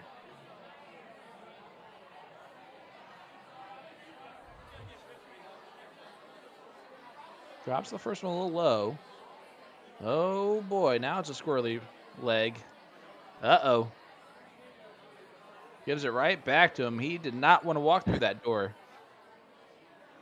Yeah, you certainly don't. You don't want to hand over the opportunity you just got right back to your opponent. Act like that advantage was never even there. Ryan Crawley says they can't beat me and Tito's time record. I love that. That's the best. We definitely see some, as you're going to see with all your matches, you're going to see a plethora of different time frames from short matches to long matches. I think, that's why we keep you guys entertained as long as we can here. Usually about an hour and a half to two and a half hours, I'd say, of entertainment on a Monday or Wednesday night. Yeah, and you know what's the beautiful thing is it all feels like the same time frame by the time we're done because we've had a lot of fun, enjoyed the darts the entire time. Doesn't matter if it's a 45-minute match or a 2.5-hour match. It's been entertaining, that's for sure. Well, it's also a testament to these players here being such similar in average and skill, where they're holding each other to these 10, 15, even 20 round games. When you see like Division 1, when you're playing a 6-0 against a 6-0, it's going to be explosive. It's usually not going to last too long until someone breaks and misses one dart. Here, it's both players throwing about the same level, and other than that very first leg, every single leg was winnable by either player. Well, something also to mention with that statement there, Nick, is you're actually seeing a little bit of a discrepancy on your overall season averages for Cody Drager and Chris Watson. 3.88 for Cody, 4.33 for Chris. So a little discrepancy there, but that all doesn't matter when you get on the board together because anything can happen. You can find your strength, you can find your weaknesses through the length of a match, and anything can happen. Well, I mean, we saw Chris hit 5-9 marks in a leg and lose the leg because it was a round out. And we've had 2 round outs tonight. This is the first time we've ever had 2 round outs in a match. And this is only leg number 10. I have a feeling we might see one or two more. Yeah, I mean, crazy statements. That's just the nature these guys have been playing. They're just playing points instead of going for those dagger darts that we are kind of used to seeing here and there. You mean the Drager daggers? Ooh, good one. Yeah, I said it earlier and you didn't say anything to me. Hey, well, maybe I just didn't catch you. I mean, sometimes the garbage coming out. No, I'm just kidding. I don't do what it is. No, I know. You've learned how to tune me out a lot of times. I get it. It's like any good referee to a coach. Any good husband with a... Never mind. Well, we won't say that either. What? Oh, boy. Did you ever see that old Super Bowl commercial with the referee? And it's like, where did he get so good at this? And he goes back to his home. His wife's yelling at him. That's how he got so good at it. Oh, that's a good one. That's a good one. Oh, boy. All right, Cody closed those 17s. He's going to look to try and point those bad boys. And he moved over a little bit. Did not like the lay of that second dart, and he is visibly frustrated, shaking his head a little bit. Yeah, and that's the thing is when you're visually upset, it can hurt you. I mean, if your opponent sees that, this is the thing about Cody. You see him. He has not once made himself visible when he is not throwing. Have you noticed that? Yeah. I did not notice that until right now. I wonder if that's just where his table is, or if that's a purposeful move, or if that's where his friends are sitting that are watching him play. But that's a good observation, bud. Yeah, I mean, every time he kind of walks to the left there, and I think maybe that's just where this table's setting.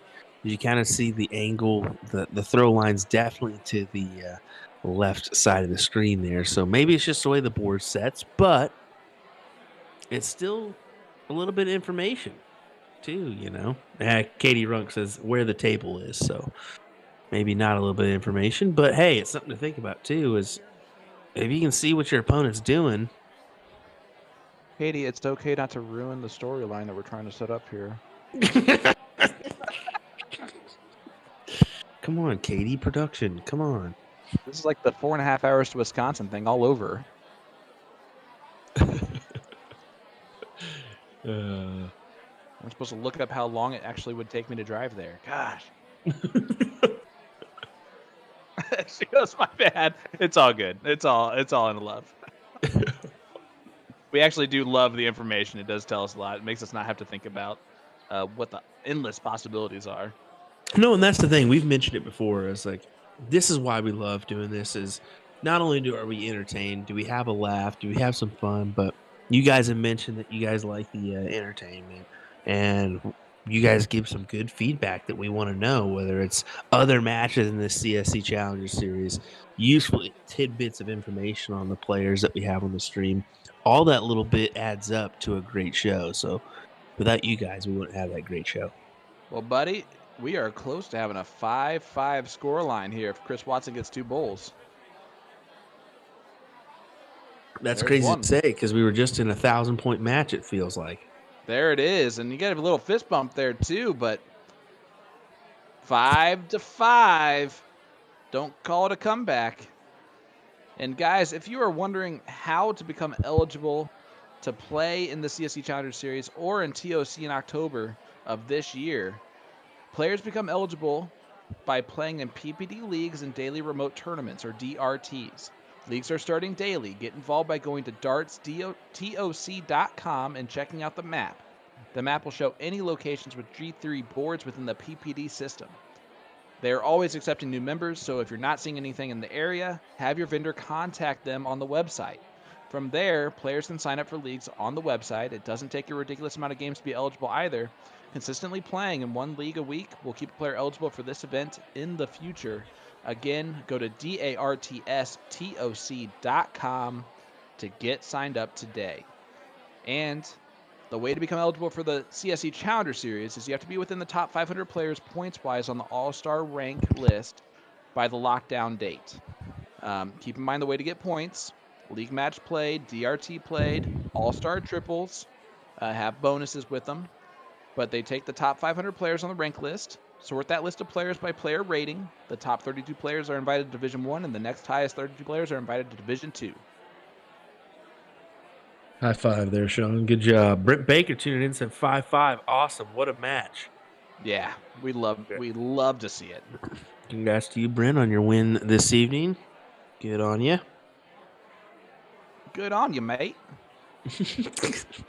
My goodness. You're the one who said good on ya. Who says that? Kansas people do.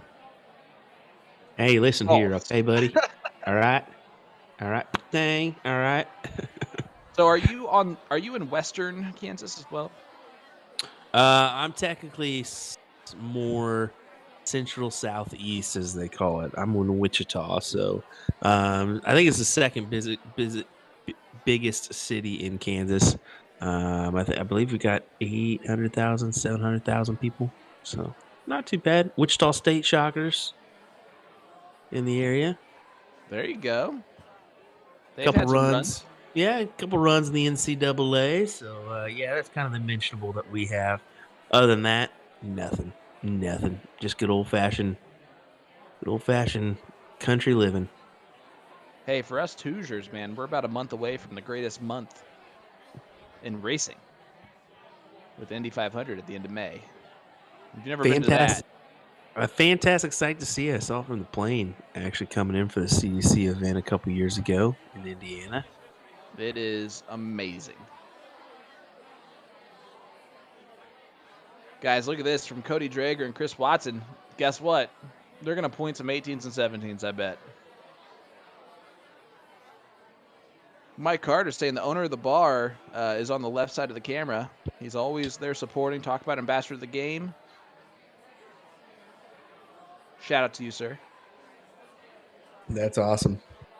Anytime you have a bar owner that supports the game or wants to be involved, or, even those that are interested in putting these cameras in. I mean, that is what it takes to promote your players and get them coming in your bar more often, spending that money to make you money. I mean, that's the thing about this. Put that little bit of dime for them, and they'll put it back tenfold. Exactly. And speaking of which, man, A to Z Darts, our sponsor of the CSC Challenger Series, is giving away a $15 gift certificate tonight to the website. It can be used on any product seen on the website and combined with any special. Use it towards a $50 or $45 purchase to qualify for free shipping in the continental U.S. All you have to do is put a comment in there. Jeremiah Berger beat Jamie DeGroot 9-4 from Scuba Steve Diker. Hey, But good to know. put a comment in there. Let us know who you got in this match. It is 5-5 currently in a barn burner. And then hit that like button for us, and you are entered automatically into this raffle. Yeah, Got to do it on Facebook, though. Yeah, do a little like and comment on Facebook as we get a little refresh from our man Nick here, just so we can get everything nice and pure here. But yeah, don't forget to always sign into your customer account when you're shopping at azdarts.com too, because you get a little free money coming your way when you do that one. Earn that free loyalty points, other benefits to create an account and express checkout. So access to your order history and order statuses, plus easy one-click reordering is available through that loyalty point system. So go get it done today. Rack up them points. Get her done. I haven't heard that in 5 years, I don't think. Was that as good as it sounded in my head? That sounded brilliant, buddy. I got to tell you. That sounded better than the real thing. Well, that's impossible, sir, but I'll take it. You might Look see, at this from Chris Watson. Big 6 mark. You might be taking up some gigs there in Vegas while you're there. As an impersonator? For Larry the Cable Guy? And it's mostly based on looks? Gosh, dang it. Gosh darn it. I'll tell you what. That's the guy from Cars, right? Oh, Yeah. Yeah, of course you throw out Cars because you were probably watching it when you were 4.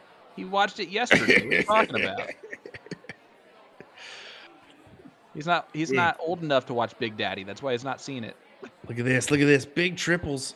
Oh, nice solid 6 mark there from Chris. He does take the subtle lead though, but some dicey stuff here. What could happen with the 15s here for Drager? Just 2. Yep, Chris has an opening here.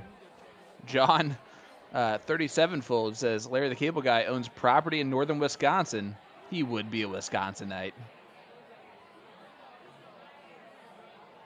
Uh-oh, we got a Frozen story we need to hear about later from from Dad.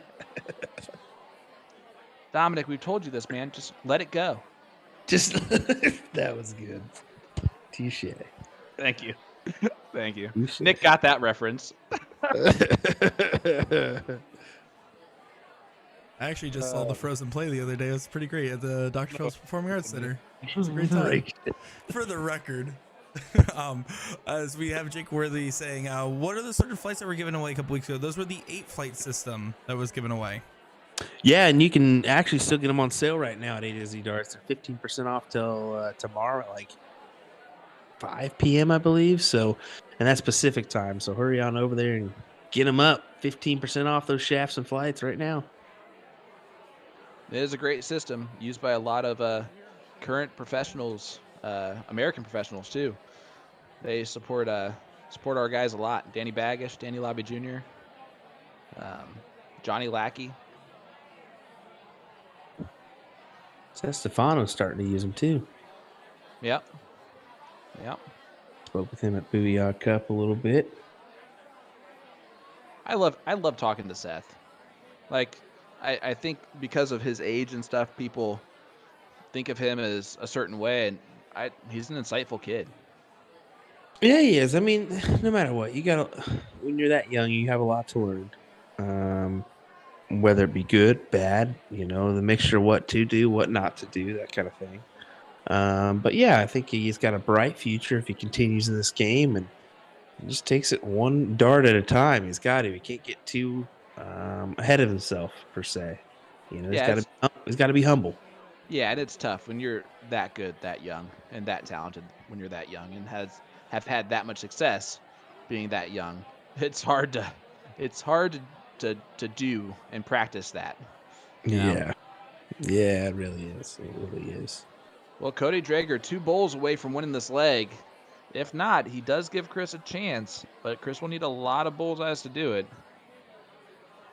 And he decides to not make that a possibility on dart number 1, a 4.6 there from Mr. Cody Drager. And again, he's only averaging a 3.88 in the entire CSC Challenger Series Division 2. So he has really upped his average tonight. I don't really think I've seen an average from him much below a 3.88. Who's that you're saying? Cody Drager.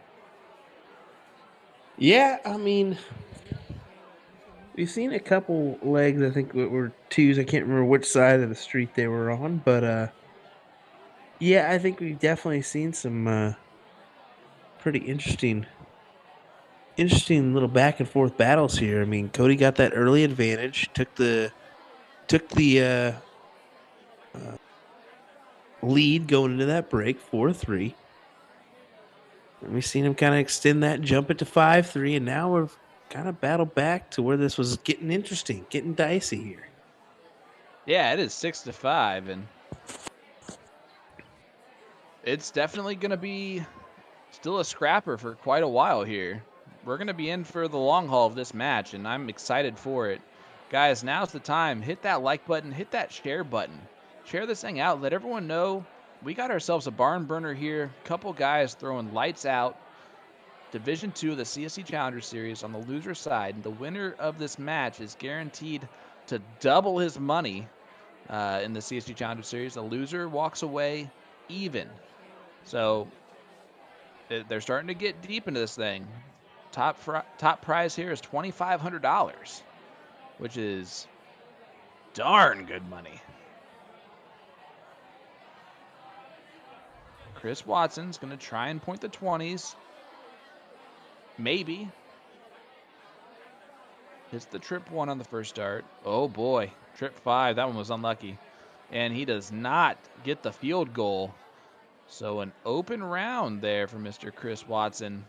And Cody with a lot of options here. We'll do some switching. I may cut it out. We'll see. If I do, Nick will jump in on it. So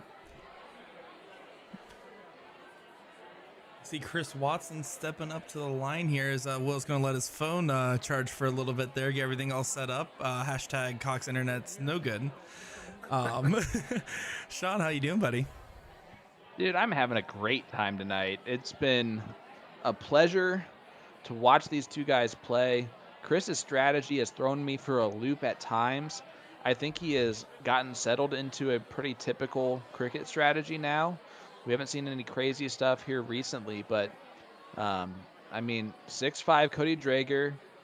I don't think there's any way this thing does not go to an 8-8 tiebreaker with the way these guys are going back and forth. Do you? No, I wholeheartedly believe that's going to go all the way. And I'll say it because when I talked with them in the interview, and Cody I've gotten a chance to talk to before, it's my first time talking with Chris Watson, but when I was talking with them, not only are they both very nice guys, but they're also competitors. They don't want to give their opponent a chance because they want to dig deep and keep going. So there's not going to be anybody letting up here. It's going to be scrappy, as you would put it, through and through until the very end. So if it doesn't go all the way, I'd be surprised. Yeah, they're trading jabs is what they're doing. And I don't think that there's going to be an opening for kind of that knockout punch, so to speak. These guys don't really give each other opportunities at that. And that's why I think this is going to come down to a TKO decision from the judges, you know?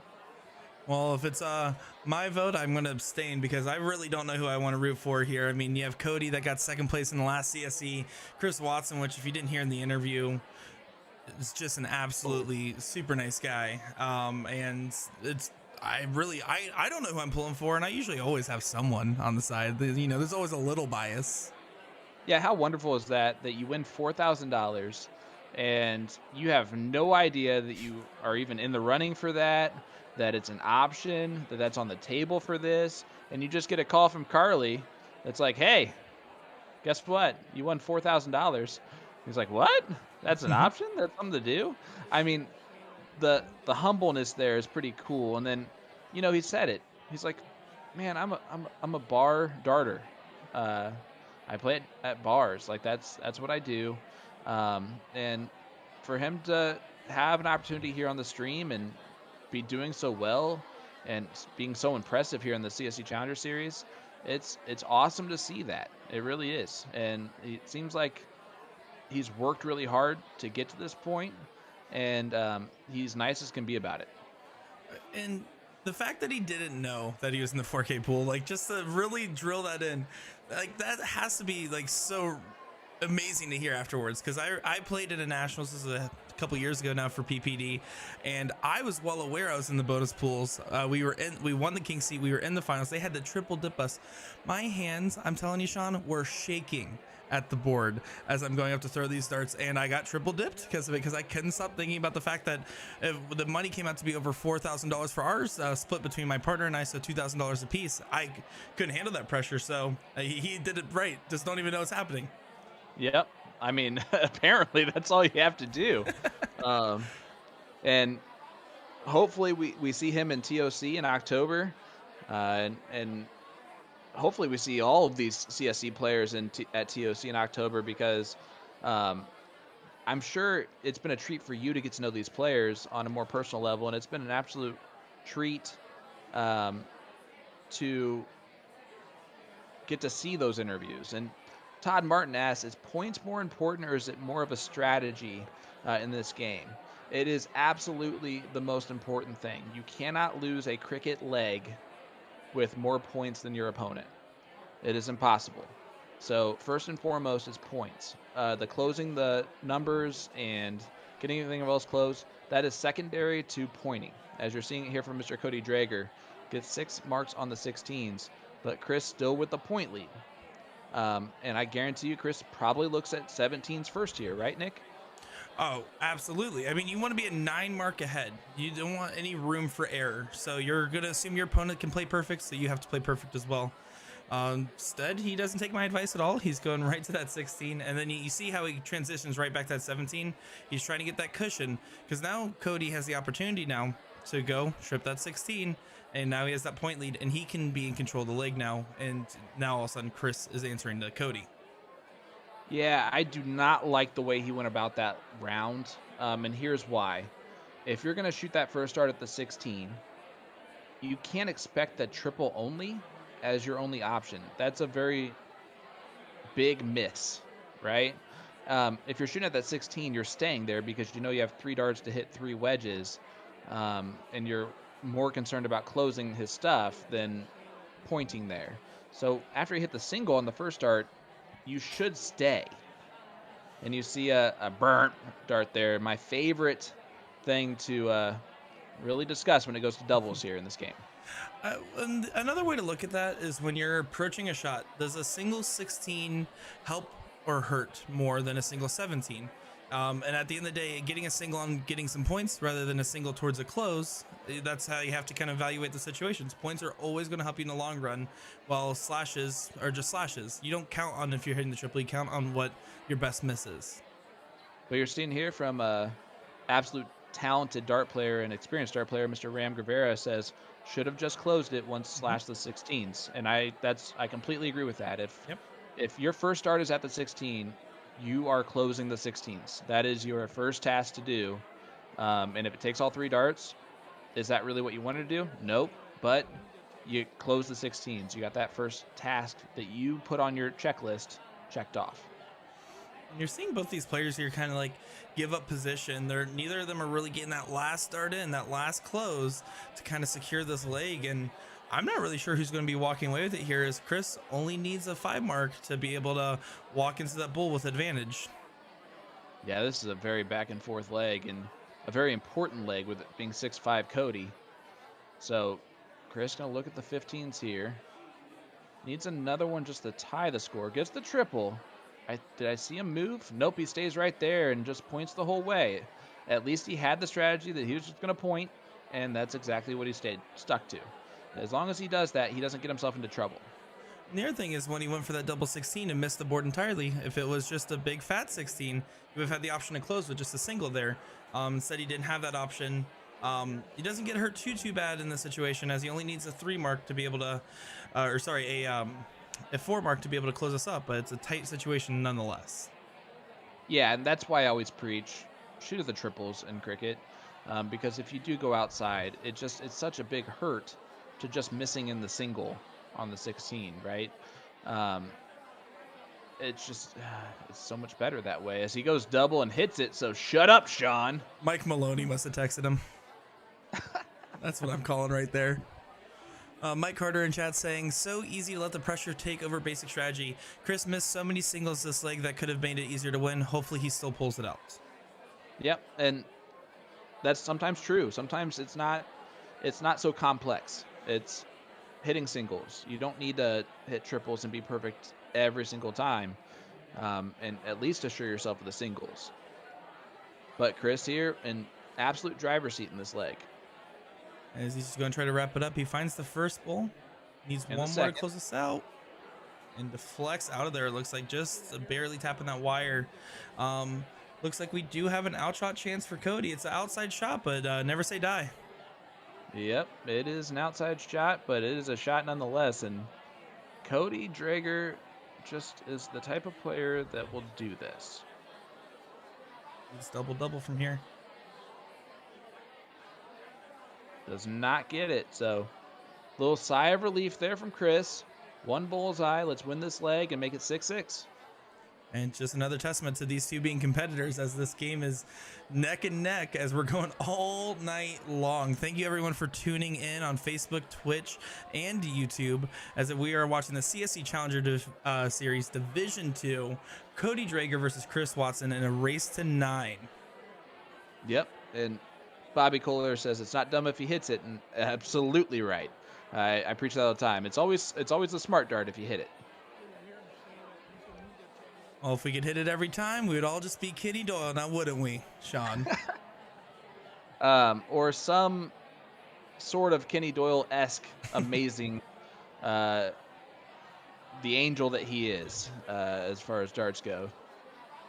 No, that was a very unfortunate opener for Cody there. We've seen a couple of 1 and 2 mark opens on these 20s, but that was the first time we've seen a complete miss there, giving Chris a good opportunity to maybe capitalize on his first lead of the race to 9 here if he starts off strong.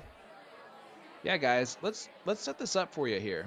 You have Chris Watson, first time playing the CSC Challenger Series, first time on the stream here.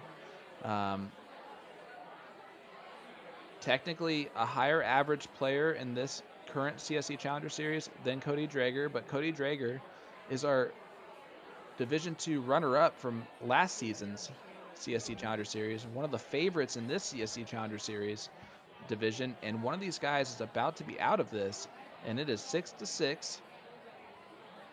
Anything can happen here. We've seen crazy legs where we've had 7-9 marks in the leg. We've seen some scrappy legs. As you see another double miss there from Chris, but this is going to be an edge of your seat match till the end. Both these guys are going to want this. Cody's not going to go out of the CSC Challenger Series this early on as a favorite, and Chris is going to scrap his way and try and get as far as he can, and he's working really hard right now to throw his best darts.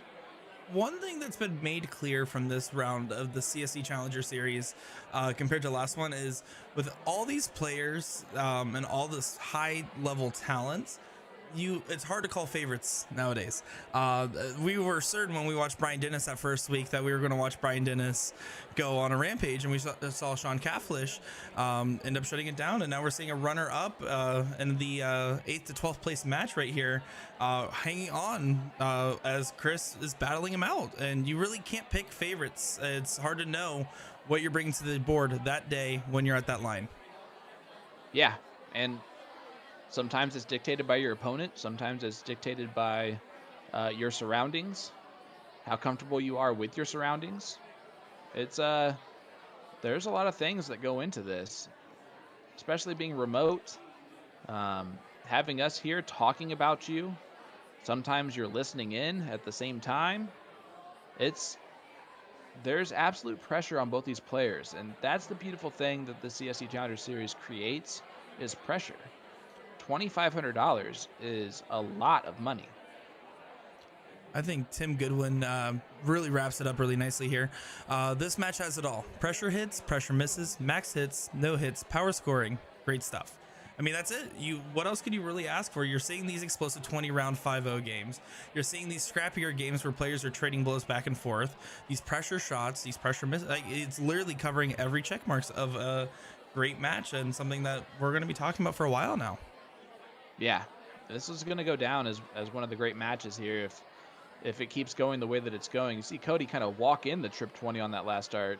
Have you noticed he's starting to move a little bit more as this match goes on? Do you think that that's fatigue in the arm?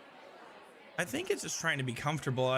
Sometimes you got to keep your body loose and you put a little bit extra movement in there. Of course, it adds variables, but it's also something that you might not realize you're doing as you've been playing at this point for almost 2 hours straight with a 15-minute break in there. And so you might not even realize that your body starts to do its own thing. He does always have that little lean forward there, but I feel like you're right. It is getting a little bit more exaggerated as the night goes on. Yeah, and he's really walking that last dart. The second dart, the trip 19 second dart, he actually kept his foot on the ground the whole way through. So I think if he stays grounded with that back foot, I think he's going to throw a little bit better. And man, that was about as close to a 9 mark as you can get for Chris, hammering the 17s. I was surprised it wasn't when I was looking at the board right there. To go back to your point though, as far as like the lean, you see that second dart again, he kept it planted for the most part and he's walking that last. You're right. If you're going to be moving at all, you have to keep your elbow level. If you start to drop it when you lean, you're going to go high and low. And that second dart, when he's planted, if you notice, hits more often than not. Yep. You're absolutely right. It's because we're agreeing with each other. Exactly. We're both absolutely right. You're right. I'm right. We're all right. The chat's right. Can we talk about the things that are more than all right? I was having a lot of fun tuning in yesterday to the Siege, the ladies' night that you guys did. It was another great show as always. If anybody's not watching that, it's the best stream on Tuesdays. Buddy, you're too kind. I appreciate that shout out. It is. We love promoting our players in Indy, and those ladies are for the best. Mary Beth Collins is a Super Dart sponsored player, and she showed up last night for sure. Amber Hardwick is a former NDA Team USA member. So the talent that we have in our area is awesome. Jen Fairs is sponsored dart player as well. It's really, the talent pool that we have is awesome, and we love supporting and showcasing that talent. So if you guys want to tune in on Tuesdays at 8 p.m. to the point streaming, you can find us there. We'd love to have you tune in and get to meet a lot of our players. They do have a high talent pool. That's the only reason why I could have possibly lost when I went up there, not because of my own inability. No, you lost to a 19-year-old. A great 19-year-old. I was cheering for him, like I said then. I was cheering for him. But those indie players are tough for sure. As we look at Chris Watson here, has an opportunity to kind of flip things around. Finds that first 18. Doesn't get the single though, so he won't have the point lead. He's going to probably stay there. You can see the little frustration there as this match is 2 hours in. These players are starting to get in their heads a little bit, starting getting a little bit rattled. It's about who gets settled first. Yep, and Cody looked at points on the first dart. I don't know if he switched over or not, but he's going to go back to the 20s on the third dart anyway. So, Chris, again, we're seeing the scrappy leg here. They're going to point. The round limit's going up, and they're only on 20s and 18, so we've already seen 2 20-round limits. This one's potentially heading for a third. And Sean, I wanted your opinion here from something that Mr. Daryl Cortez said, a player far better than myself, says, should have killed that 20 even if down a few points. Cody catches fire, won't take off with it, as we see a huge 8 mark there from Chris Watson. My question is, do you agree with that as far as like when you would take your shot at the 20 being down, knowing that's the biggest number on the board? Yeah, I do agree with that. If it's close enough, I think about it in bowls. So if I'm in between that 25 to 0 range and it's 4 to 3, if that's the worst case scenario I face, I'm gonna kill that number. Because especially if I have an entirely open wedge for my opponent, uh, my level of play being the level that I am, which is Per level. average, um, average player, very to below. I don't expect my opponent to hit that 3 mark every time and close out my number, or I don't expect them to know to try to close out that 3 mark sometimes even. And so yeah, I'll kill their a chance to point more. All right. You have to also, and why I agree with Daryl there and yourself as well, Sean, is at the end of the day, what number do you practice the most when you're going to the dartboard? You're usually throwing at the 20s or the bulls. I mean, that's the two things that the people will spend the most time practicing, other than playing more practice games. As we see a nice little setup there, almost getting that 9 mark. I'm just waiting for my boom goes to dynamite tonight. If you notice, every time I see that 6 mark, I get You're quiet. getting ready. Yep, you're getting ready. I want to get my one You're in trying the to steal system. it. You're trying to steal it from me, and that's all right. I appreciate it. Again, you see from Chris though, he shot at the 15s and not the 16s on that last dart. Um, Again, a weird dart. Do you think that's more so like a comfort level thing for him, or if it's also maybe like because he's newer to higher level play? As I saw a couple comments earlier saying that he's been getting a lot better or a lot faster recently. Do you think that's maybe also just an experience thing versus a preference thing? Well, you see, it worked that time because he hits a 7 mark on it. I think that he's just maybe again getting in his head, and so he's trying to loosen up by doing things a little bit differently. Um, as was pointed out earlier by his fellow player Mike Carter. And if that's the case, it's working because when he's doing this, somehow that strategy that is a little bit different tends to be paying off more often than not. As he goes up here, he's going to try to shut down that 16. Gets it on the second dart here, going into the bulls with an advantage, as we might see Chris Watson take the lead for the first time this match. Yeah, what a heck of a time to do it too at 6-6. It would make it 7-6. As you see, Cody missed the first 2, went for the close there on the second dart, but gets the double bull on dart 3. Chris, though, free reign to shoot at those bulls. Opponent's not on an out. This is where you let your shoulders down. You're relaxed. You're not playing in the CSC right now. You're playing that bar darts that you're used to playing. You have to just take a breather on it. Does decide to go for a safe little point there. Adds a bull. So the math is good there. Might as well get the extra insurance policy on it. Yep. Yeah. I mean, by 2 points there, did save it and add a bold there. I'm happy that you said that first because I had to relook at the scores because in my head before that first start, I thought that would be a bad move to shoot at the points first. But my math was wrong. So there you go. Hey, I might be a 2 times college dropout, but do I know my dart math? Well, typically I do too, just not right now. Actually, normally I'm like looking to you guys to see what the math is more so than the other way around. The only time I pay attention to is the bull counts for you guys. Try to flash up a 4 in the camera. It's a little behind the scenes, peek behind the curtain there. There you go. Actually, I've never seen you do that, so almost every time. All right. Well. How the turntables. You learn something new every day, guys. Chris Watson here should have control, just a little 3 mark to be able to close this up, but Cody Drager is kind of sneaking up there. It's a little dicey. I am so surprised he did not go the bullseye first. Oh, he does get it. Matter. Chris Watson has the lead for the first time in this match, 7-6 against Cody Drager. And wow, what a time to take your first lead, bud. 7-6, race to 9. Only a handful of legs left, and no clear decisive. This person's looking like they're gonna win it. And I'm really sitting at the edge of my He's getting seat hyped. here. He's getting hyped with everyone there. Here comes the fist bumps. Here comes the high fives. You can see a change in demeanor now.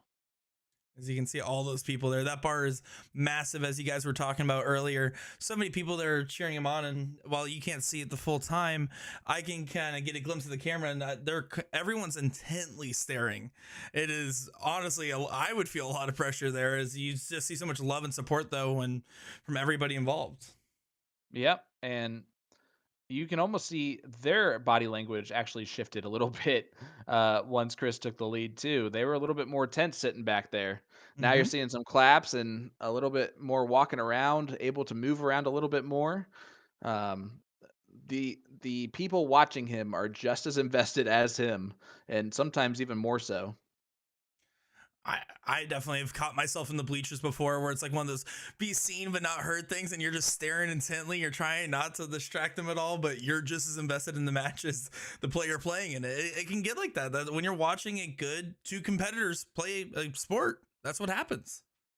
Oh, but what I love is my behind the scenes look at you every time one of your Central Florida guys is on there, and there's a little struggle bus happening, and your body language and your reactions to everything is, I mean, just spot on funny, because it's literally what anyone else who's around them is doing. They're doing exactly that. I mean, it's hard when you're watching one of these players that like you've either played with leagues before or like gone to blind draws, whatever it may be. When you're watching one of your own play in the broadcast, it doesn't matter anything else. I'm still gonna always cheer for my friends a little bit there, as I try not to show it too much when I'm on stream. That being said, some of those Florida players are getting excited to meet you, Sean. You and Will. I heard Kenny said he's getting Brian Dennis and the rest of the gang to go up to your booth or go up to the commentary booth during NDA. Are they all going to be there? Please Kenny tell me they're all said going to be him, there. Brian, and a few others are going to come up and see you guys at the booth. He said, I want to go meet those boys. That's what he said. Well, I'm just the translator here. Boom goes the Wisconsinite. You missed it, buddy. Cody Drager gets it on the board. And yeah, I am so excited to meet the myth, Mr. Kenny Doyle, and Mr. Boom Goes to Dynamite, Brian Dennis, and those other guys. That's going to be awesome. Well, I just want to thank everybody for tuning in once again to the CSC Challenger Series, brought to you by A to Z Darts. If you were enjoying it, make sure to leave a like, comment, and make sure if you're on the Facebook feed to comment on there as well. That way you're entered in for a free giveaway for $15 A to Z gift card. It's good as straight cash, homie.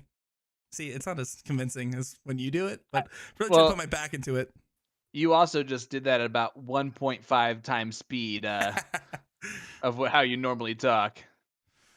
That's you pace yourself. I get excited. Can't help it. We're watching the CSC. How do you not get excited? How does Chris make the decision there to kill the 20? Mr. Cortez, if you're still there, is that what you're talking about on the kill the 20 with that type of an advantage? Because I don't think so. I think Cody, unfazed, just he's like, all right, I'll point something else. Fine. Personally, I think a lot of it is, if you notice, Cody is playing extremely safe. He's just trying to secure legs. He's not going for too many risks. And I think Chris is trying to speed up the process of the game a little bit and force an error out of Cody, which is why he's doing something like that, rather than letting Cody get comfortable pointing the same number. Yeah, Mike says he was blocked, I think. And I get that, but why not go 16s then? You know what I'm saying? Like, why try to kill the number still down 70 points, knowing that you're going to have to go back to the 18, even if you do get a successful dart on that second one. And you saw there, he was still flighted out on the 18 on dart 3. That's why I don't know why you just don't go full new wedge there, because you know you can hammer that twice. But again, I'm like an average of a 2.4 shooter, so what do I know? See Chris here just battling along. He does regain the point lead, only 12-point difference. I mean, both players are averaging above a 5. This is Division 2, mind you. And they're both players are above a 5 right now. That is absolutely ludicrous. And I'm glad I got to do a commentator's curse for the first time this week from me. Yeah, I mean, listen, we've seen some legs of low 3s from both these guys in a scrappy type of leg. We've seen these things go 20 rounds 3 times now. We've seen legs now, multiple legs above 5s for both the players. We've seen 7-9 marks in one leg. We have had it all in this match. It really is one of those things where you're like, let's cut the highlight video. And you're like, what do we cut out from this? Because every leg has been so intriguing.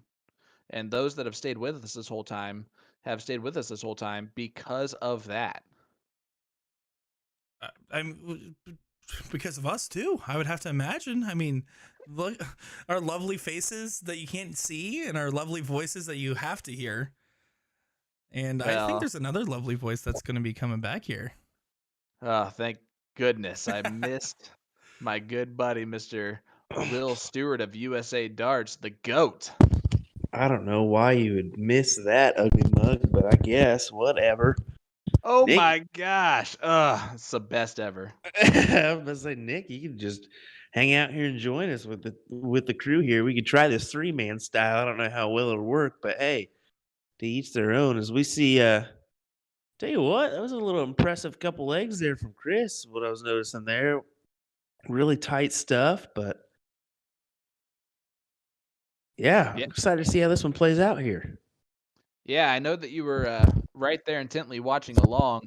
What do you think of the fact that we're going to get to hang out with Mr. Kenny Doyle and Mr. Brian Dennis and all those guys? Have you met those guys before? I have met Kenny, but it was just because I streamed Shark Tank and he ended up being there. He doesn't remember it, bud. I guarantee you he doesn't remember it. I guarantee he doesn't remember it. Because I didn't even think I was calling Kenny Doyle Kenny Dole. Because I didn't know who Kenny was. Well, I put Nick Doyle in the very first CSC Challenger Series match post, and I had to change it to Kenny. And guess what? I never forgot his name again. Yeah, exactly. I mean, that's the thing about it is when I said that on stream, I was like, Kenny Doyle. Everybody's like telling me how to say it. And they're like, how do you not know who this guy is? And it's just the truth about it is I haven't been around that often, at least on the nationwide scene. I've been around my area for, about 5 years or so. But it's just, when you're not on that nationwide presence, especially in soft tip, when you're more of a predominantly steel tip side of things. You just don't get to know those more, everybody. Of course, you can't know everybody, but now we're starting to. Right, and you definitely are. That's the one thing that I'm still really lacking is the national getting to know those players from all over. And that's, again, when I say I'm most looking forward to an NDA, besides hanging out with you and even meeting you for the first time in person, which is hilarious to say still. Because I feel like we're like brothers at this point, is just getting to meet all of these players. Come see us, introduce yourself, say hi. I want to meet you, and I know Will feels the exact same way. I mean, that's always the bright side of things is whenever somebody comes up to us and says, hey, just wanted to say, hey, I know you from such and such, just chatting about that just brightens our day because it is nice to go there to these tournaments and see quality matches and stuff, but it also is kind of a sucky thing when you're just sitting behind a curtain per se and not getting to be out there on the floor talking to everybody, socializing, doing that thing. So just that little tidbit of, hey, how's it going? Who are you? That kind of thing. It goes a long way. It really does. Absolutely here. And look at this moment as Cody Drager needs 3 bowls with 2 darts here to solidify a tie of 7-7. Come on, Cody, a here. Double. Gets it. Big dart from the Wisconsinite. Cody Drager ties it up again, 7-7. I feel like this is the NC State Yukon. Is that who it was? Yeah. Women's NCAA battle from 2 nights ago. Just back and Good. forth. Good luck, buddy. I haven't been watching any of the tournaments. That's a bad thing to say, but when you're just too busy, you're just too busy. Yeah, you're right. I'm lazy. I have all this time on my hands. English teacher life. I'm just kidding. We're just just watching kidding. movies all day long, bud. Oh, my English Kidding. teacher in high school, he had the NCAA tournament on. He didn't care. I can tell you that there are plenty of teachers who purposefully take the Thursday, Friday of March Madness off of work to go hang out and watch the games. Sean. Sean. No. I've never done that. That's a true story. I've never done that. Oh, hey. I would definitely do it. That's for sure. Thank God I'm not a teacher. Well, I honestly, At one man, point, I was a para. At one point, I was a para. what I love most about my job is every day I laugh hysterically at something. Oh, guaranteed. Yeah. Guaranteed. And I can see it with this little turd nugget I got. What is Every that? day. Yeah, I tell you what. That's definitely a benefit of the job. Nice 7 mark there from Cody. Yeah, Good look trick. at this, guys. 5.5, 5.5, 7-7. This match has been going on for 2.5 hours with a 15-minute break in the middle of it. And we're seeing these guys still throwing 5.5s and just battling back and forth, throwing punch after punch. This is Rocky versus Creed 1. It's definitely, they got to be feeling it by now. I think you can see a little bit of small. Boom goes and the dynamite. And I was about to say it pays for him like nothing's there. I was about to say you're seeing a small little hesitation from Chris before he walks to the line, kind of getting that extra little breath or two. But look at that big 9 mark. Did you catch the bow there from Chris? Yeah, I saw that with the little love it. arms wide open. With I love arms it. wide open. Oh boy, turn out the lights. Creed has arrived. Oh my goodness. Nick, Creed is Yeah, a yeah. 90s band that was alternative rock. Scott Stapp was the lead singer. They got a bad rap for some stuff. They ended up being like made fun of like Nickelback.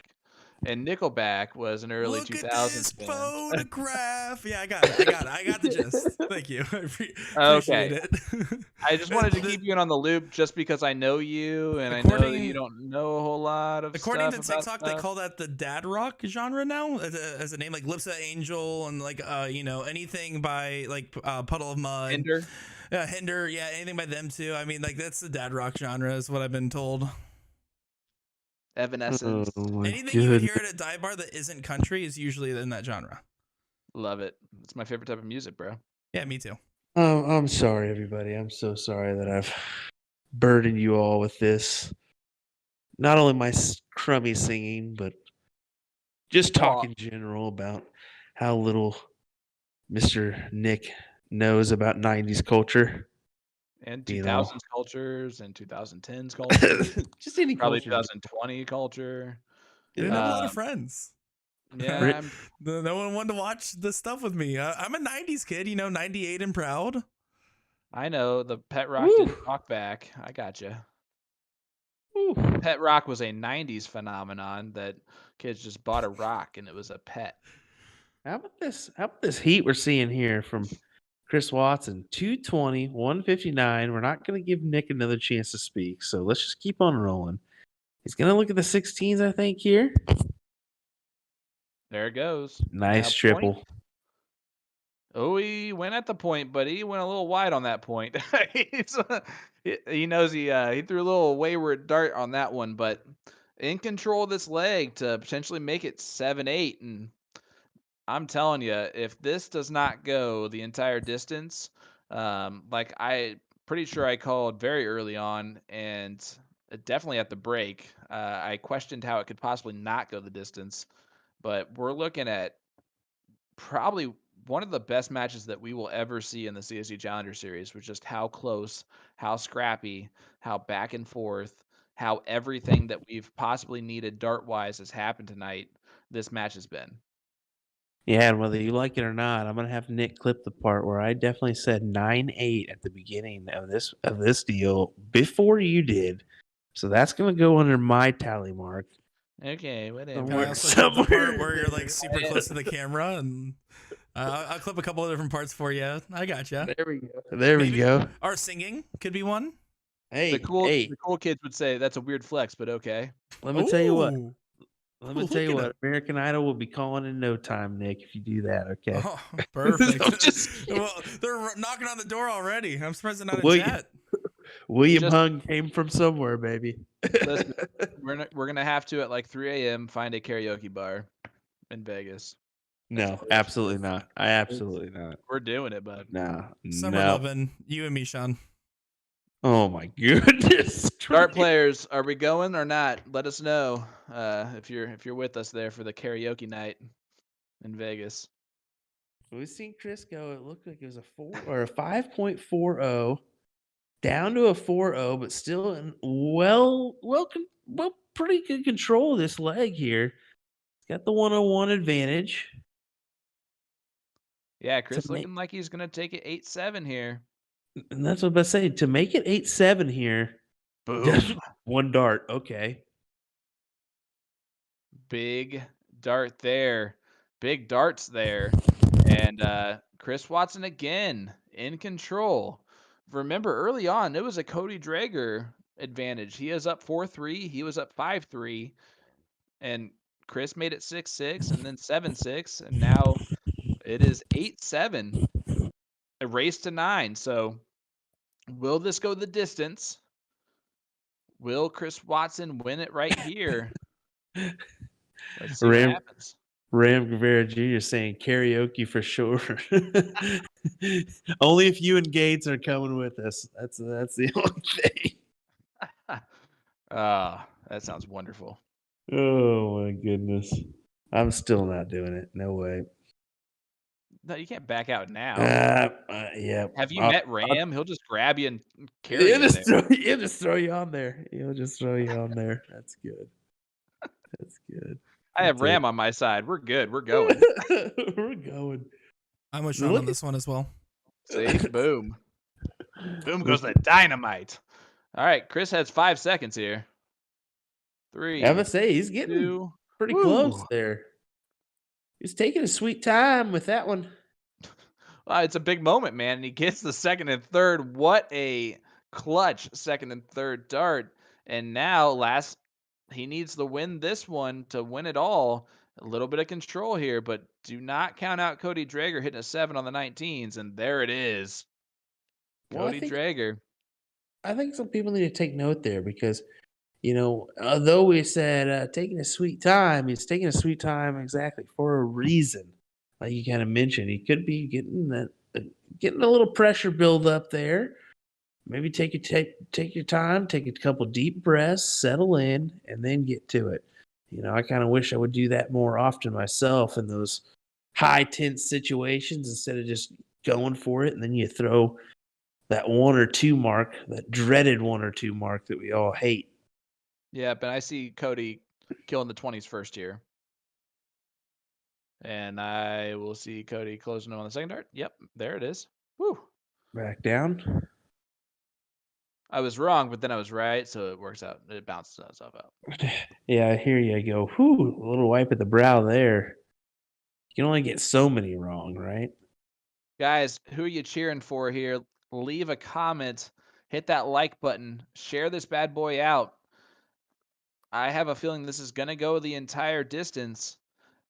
But who do you have winning this one? And A to Z Darts is giving away a $15 gift certificate to anyone who puts a comment in or puts a comment and likes it will be entered into a raffle for a $15 gift certificate from A to Z Darts. They're not giving away one to each person who puts a comment in there, and I never said that. So don't hold me to that.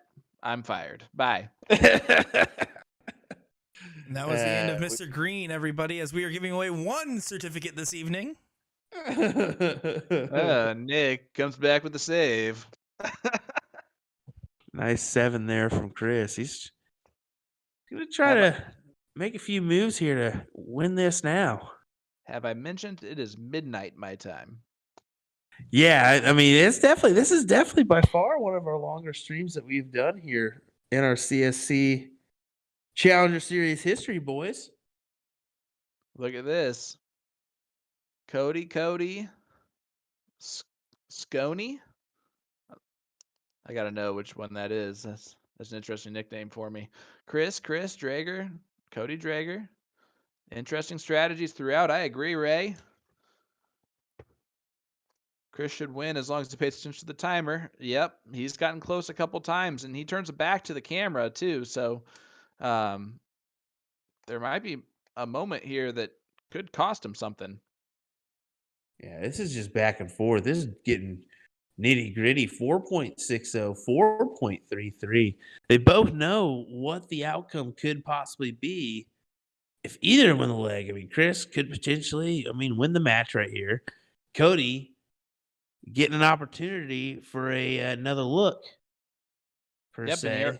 And he did win the diddle to start the match, so he does have potentially an advantage on the diddle. As you see a framed finish there from Mr. Chris Watson on the 7 mark on the 17. Held that finish nicely. You see him pointing up there, throwing some Shooter McGavin kind of guns up there. Dang you people, this is golf, not a rock concert. Oh, that might hurt there for Cody. We'll see here. Great reference there, buddy. Good job. Cold cut combo. Nick, we are referencing the movie Happy Gilmore, where Adam Sandler plays a golfer who can drive the ball a long way. Thank you. Yep. You're welcome. Thought we wanted to keep you in the loop here, buddy. Oh, gosh. That's the golf one, right? Yes. I already said that. All right. I just wanted to make sure. Okay, cool.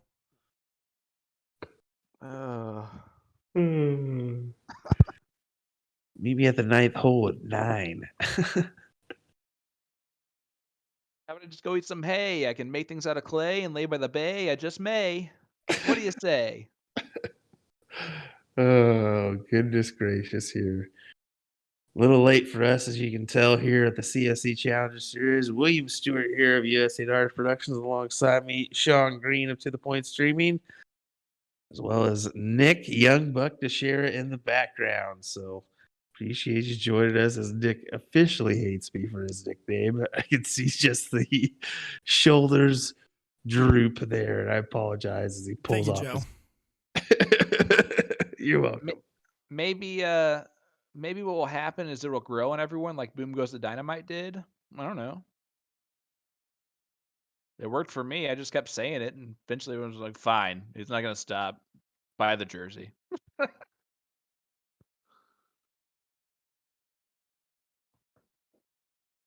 You weren't listening to me again.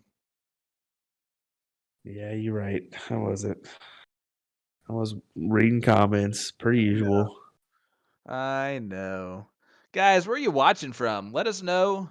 I'm sure there's a lot of West Coasters now in the stream here, but I know our Wisconsinites are going to be tuning in with us. I know the Arizona folk are going to be here. Yeah, but say, I think you're going to be surprised. There's going to be a plethora of people from all around the nation here. I know Rams tuning in, chiming in from a lot from Houston. Yep. Ray Morgan from South Dakota's in there. Good to see. Yeah, absolutely. Let us know, folks. We always like to do that. We always like to give you guys a little bit of loving for that one, too. Arizona, Wisconsin. There's first 2. And look at this from Chris. Gonna see if he hits a lot of the 16s. He's gonna close the 18. He does with a little wide double on that one. Cutting it close, but Cody free reign to close the 16s if he wants to. He's gonna look at the 15s first, it looks like. Now he has a decision, huh? You stay on the 16, right? Did you make that bed? Yeah. Oh yeah. Yep. Lafayette, Indiana. We get Yes. we got another Kansas in there. Jason tuning in from Kansas. Where are you at in Kansas there, buddy? Let us know. Got some Minnesotas, some Wisconsins, a lot of those. South Dakota, I've seen a few of those. Nice. St. Cloud, Florida. Gilbert, Arizona. Welcome, everyone. We love to see it. We appreciate you giving up your time here for these players. They have put on a show as Chris Watson leads Cody Drager 8-7 in a race to 9 all cricket. They've been playing for a long time, and you see Chris is ready to go to this last leg decider. He is going to focus up for that. Cody just needs 2 bowls to send it to a last leg decider, and honestly, it deserves that. Yes, it certainly does. It certainly does. Ah, there we go. No matter what, hats off to both these players as they get to this point. You see it right there, the respect shown from Mr. Chris Watson and I'm sure Mr. Cody Drager. They will set up the diddle. Little 3-dart count up, bud.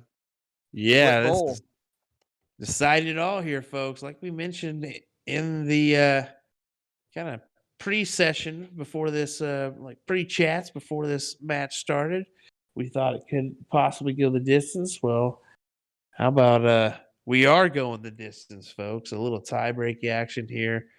Diddling it up. Chris Watson to throw first. Let's see what he got. Guys, who do you have winning this one? That's a tough one there for Chris. Now, just a trip. We'll get it for Cody and give him the advantage of going first. But who do you have, guys? Let us know. Leave the comment in the chat. This is going the distance. Hit the share button for us. Watch the body language here on Chris. You saw after that diddle when he deflected into the one. I think that was like one of his more noticeable reactions to what's going on.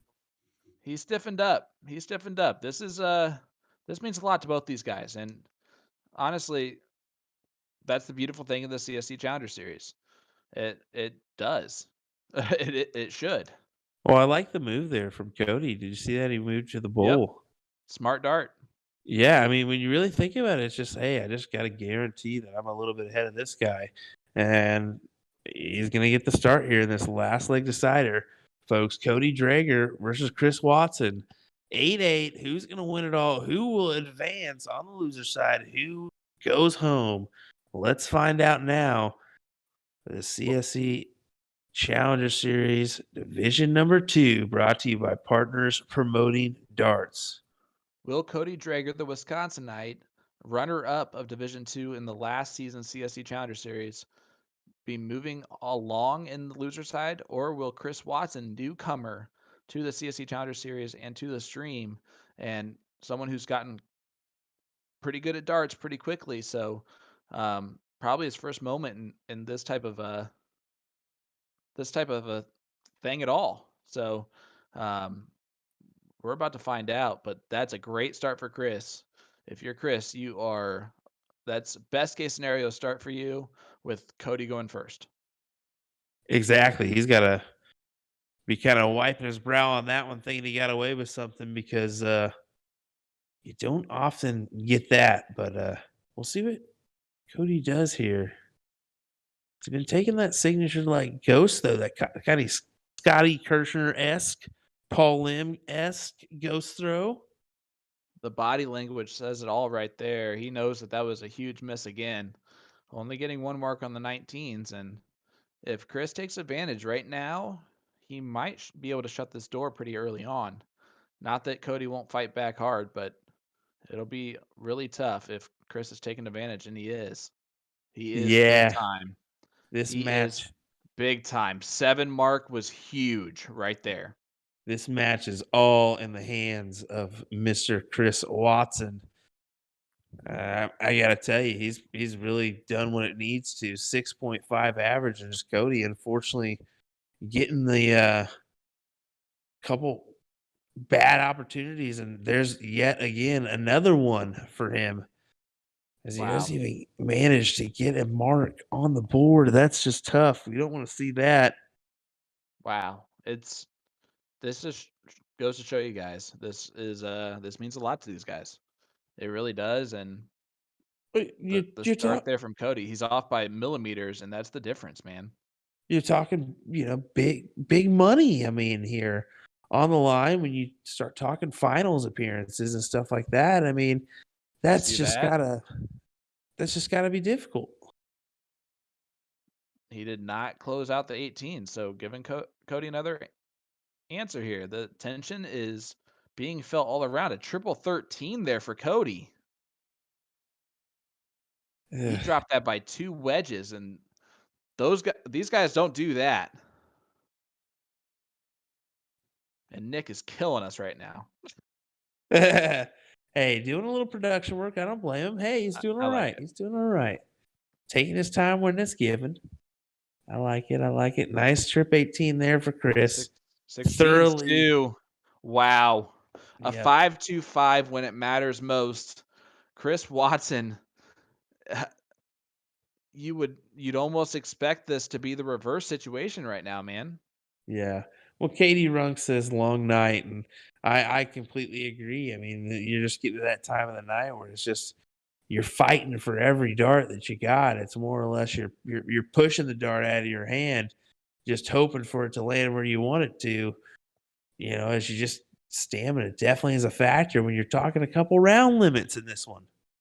Right. And it is something to be said a little bit that Chris has a different time zone than Cody.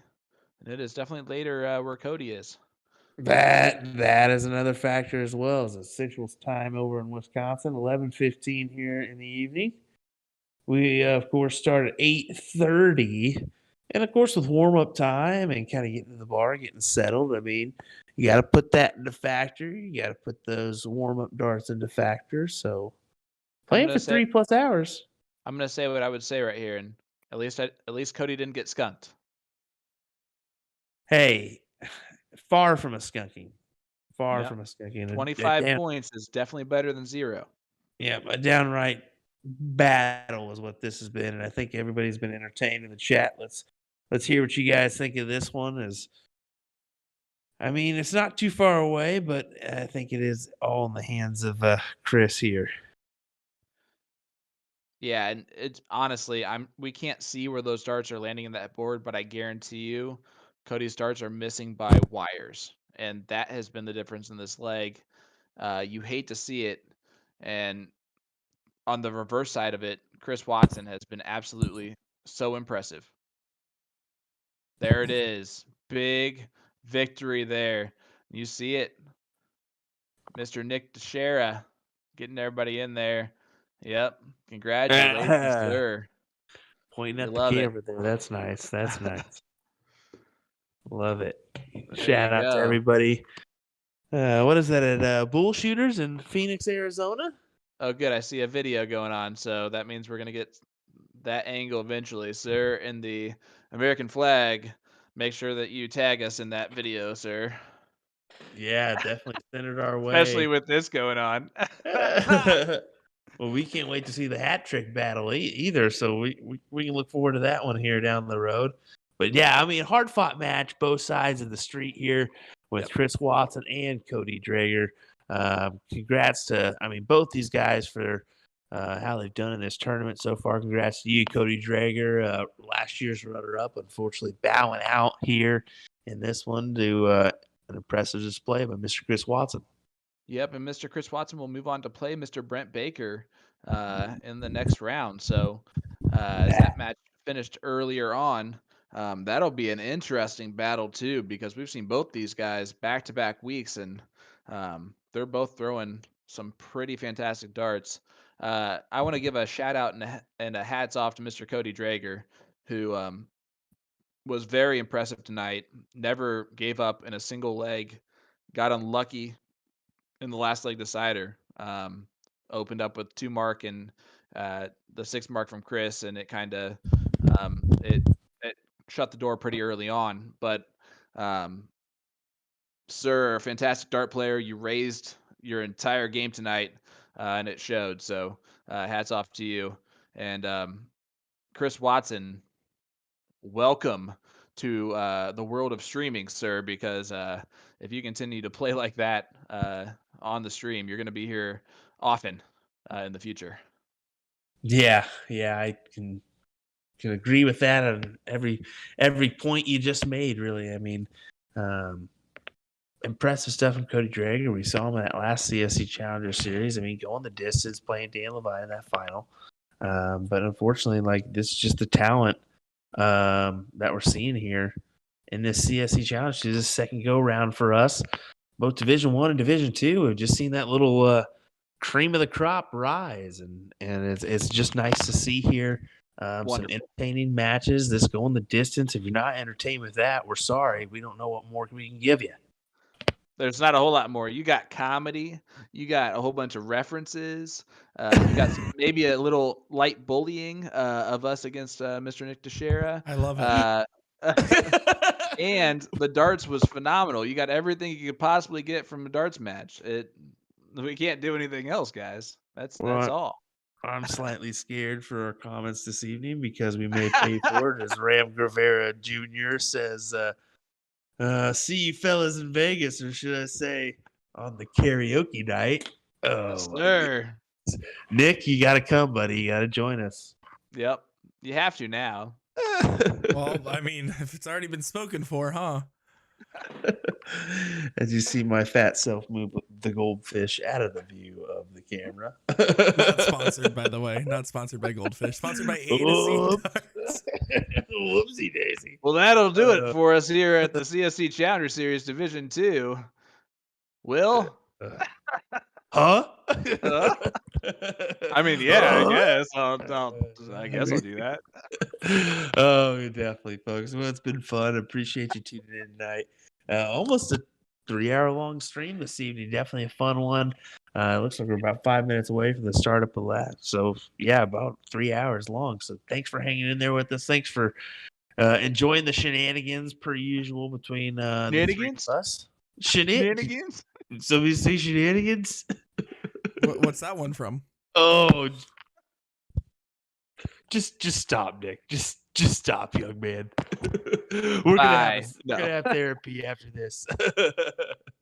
All right, guys, take care. Have a good one. From William Stewart, Sean Green, and Nick Teixeira, thanks for tuning in. We'll see you for the next one next Monday. Take care. We'll see you. Have a good one, guys.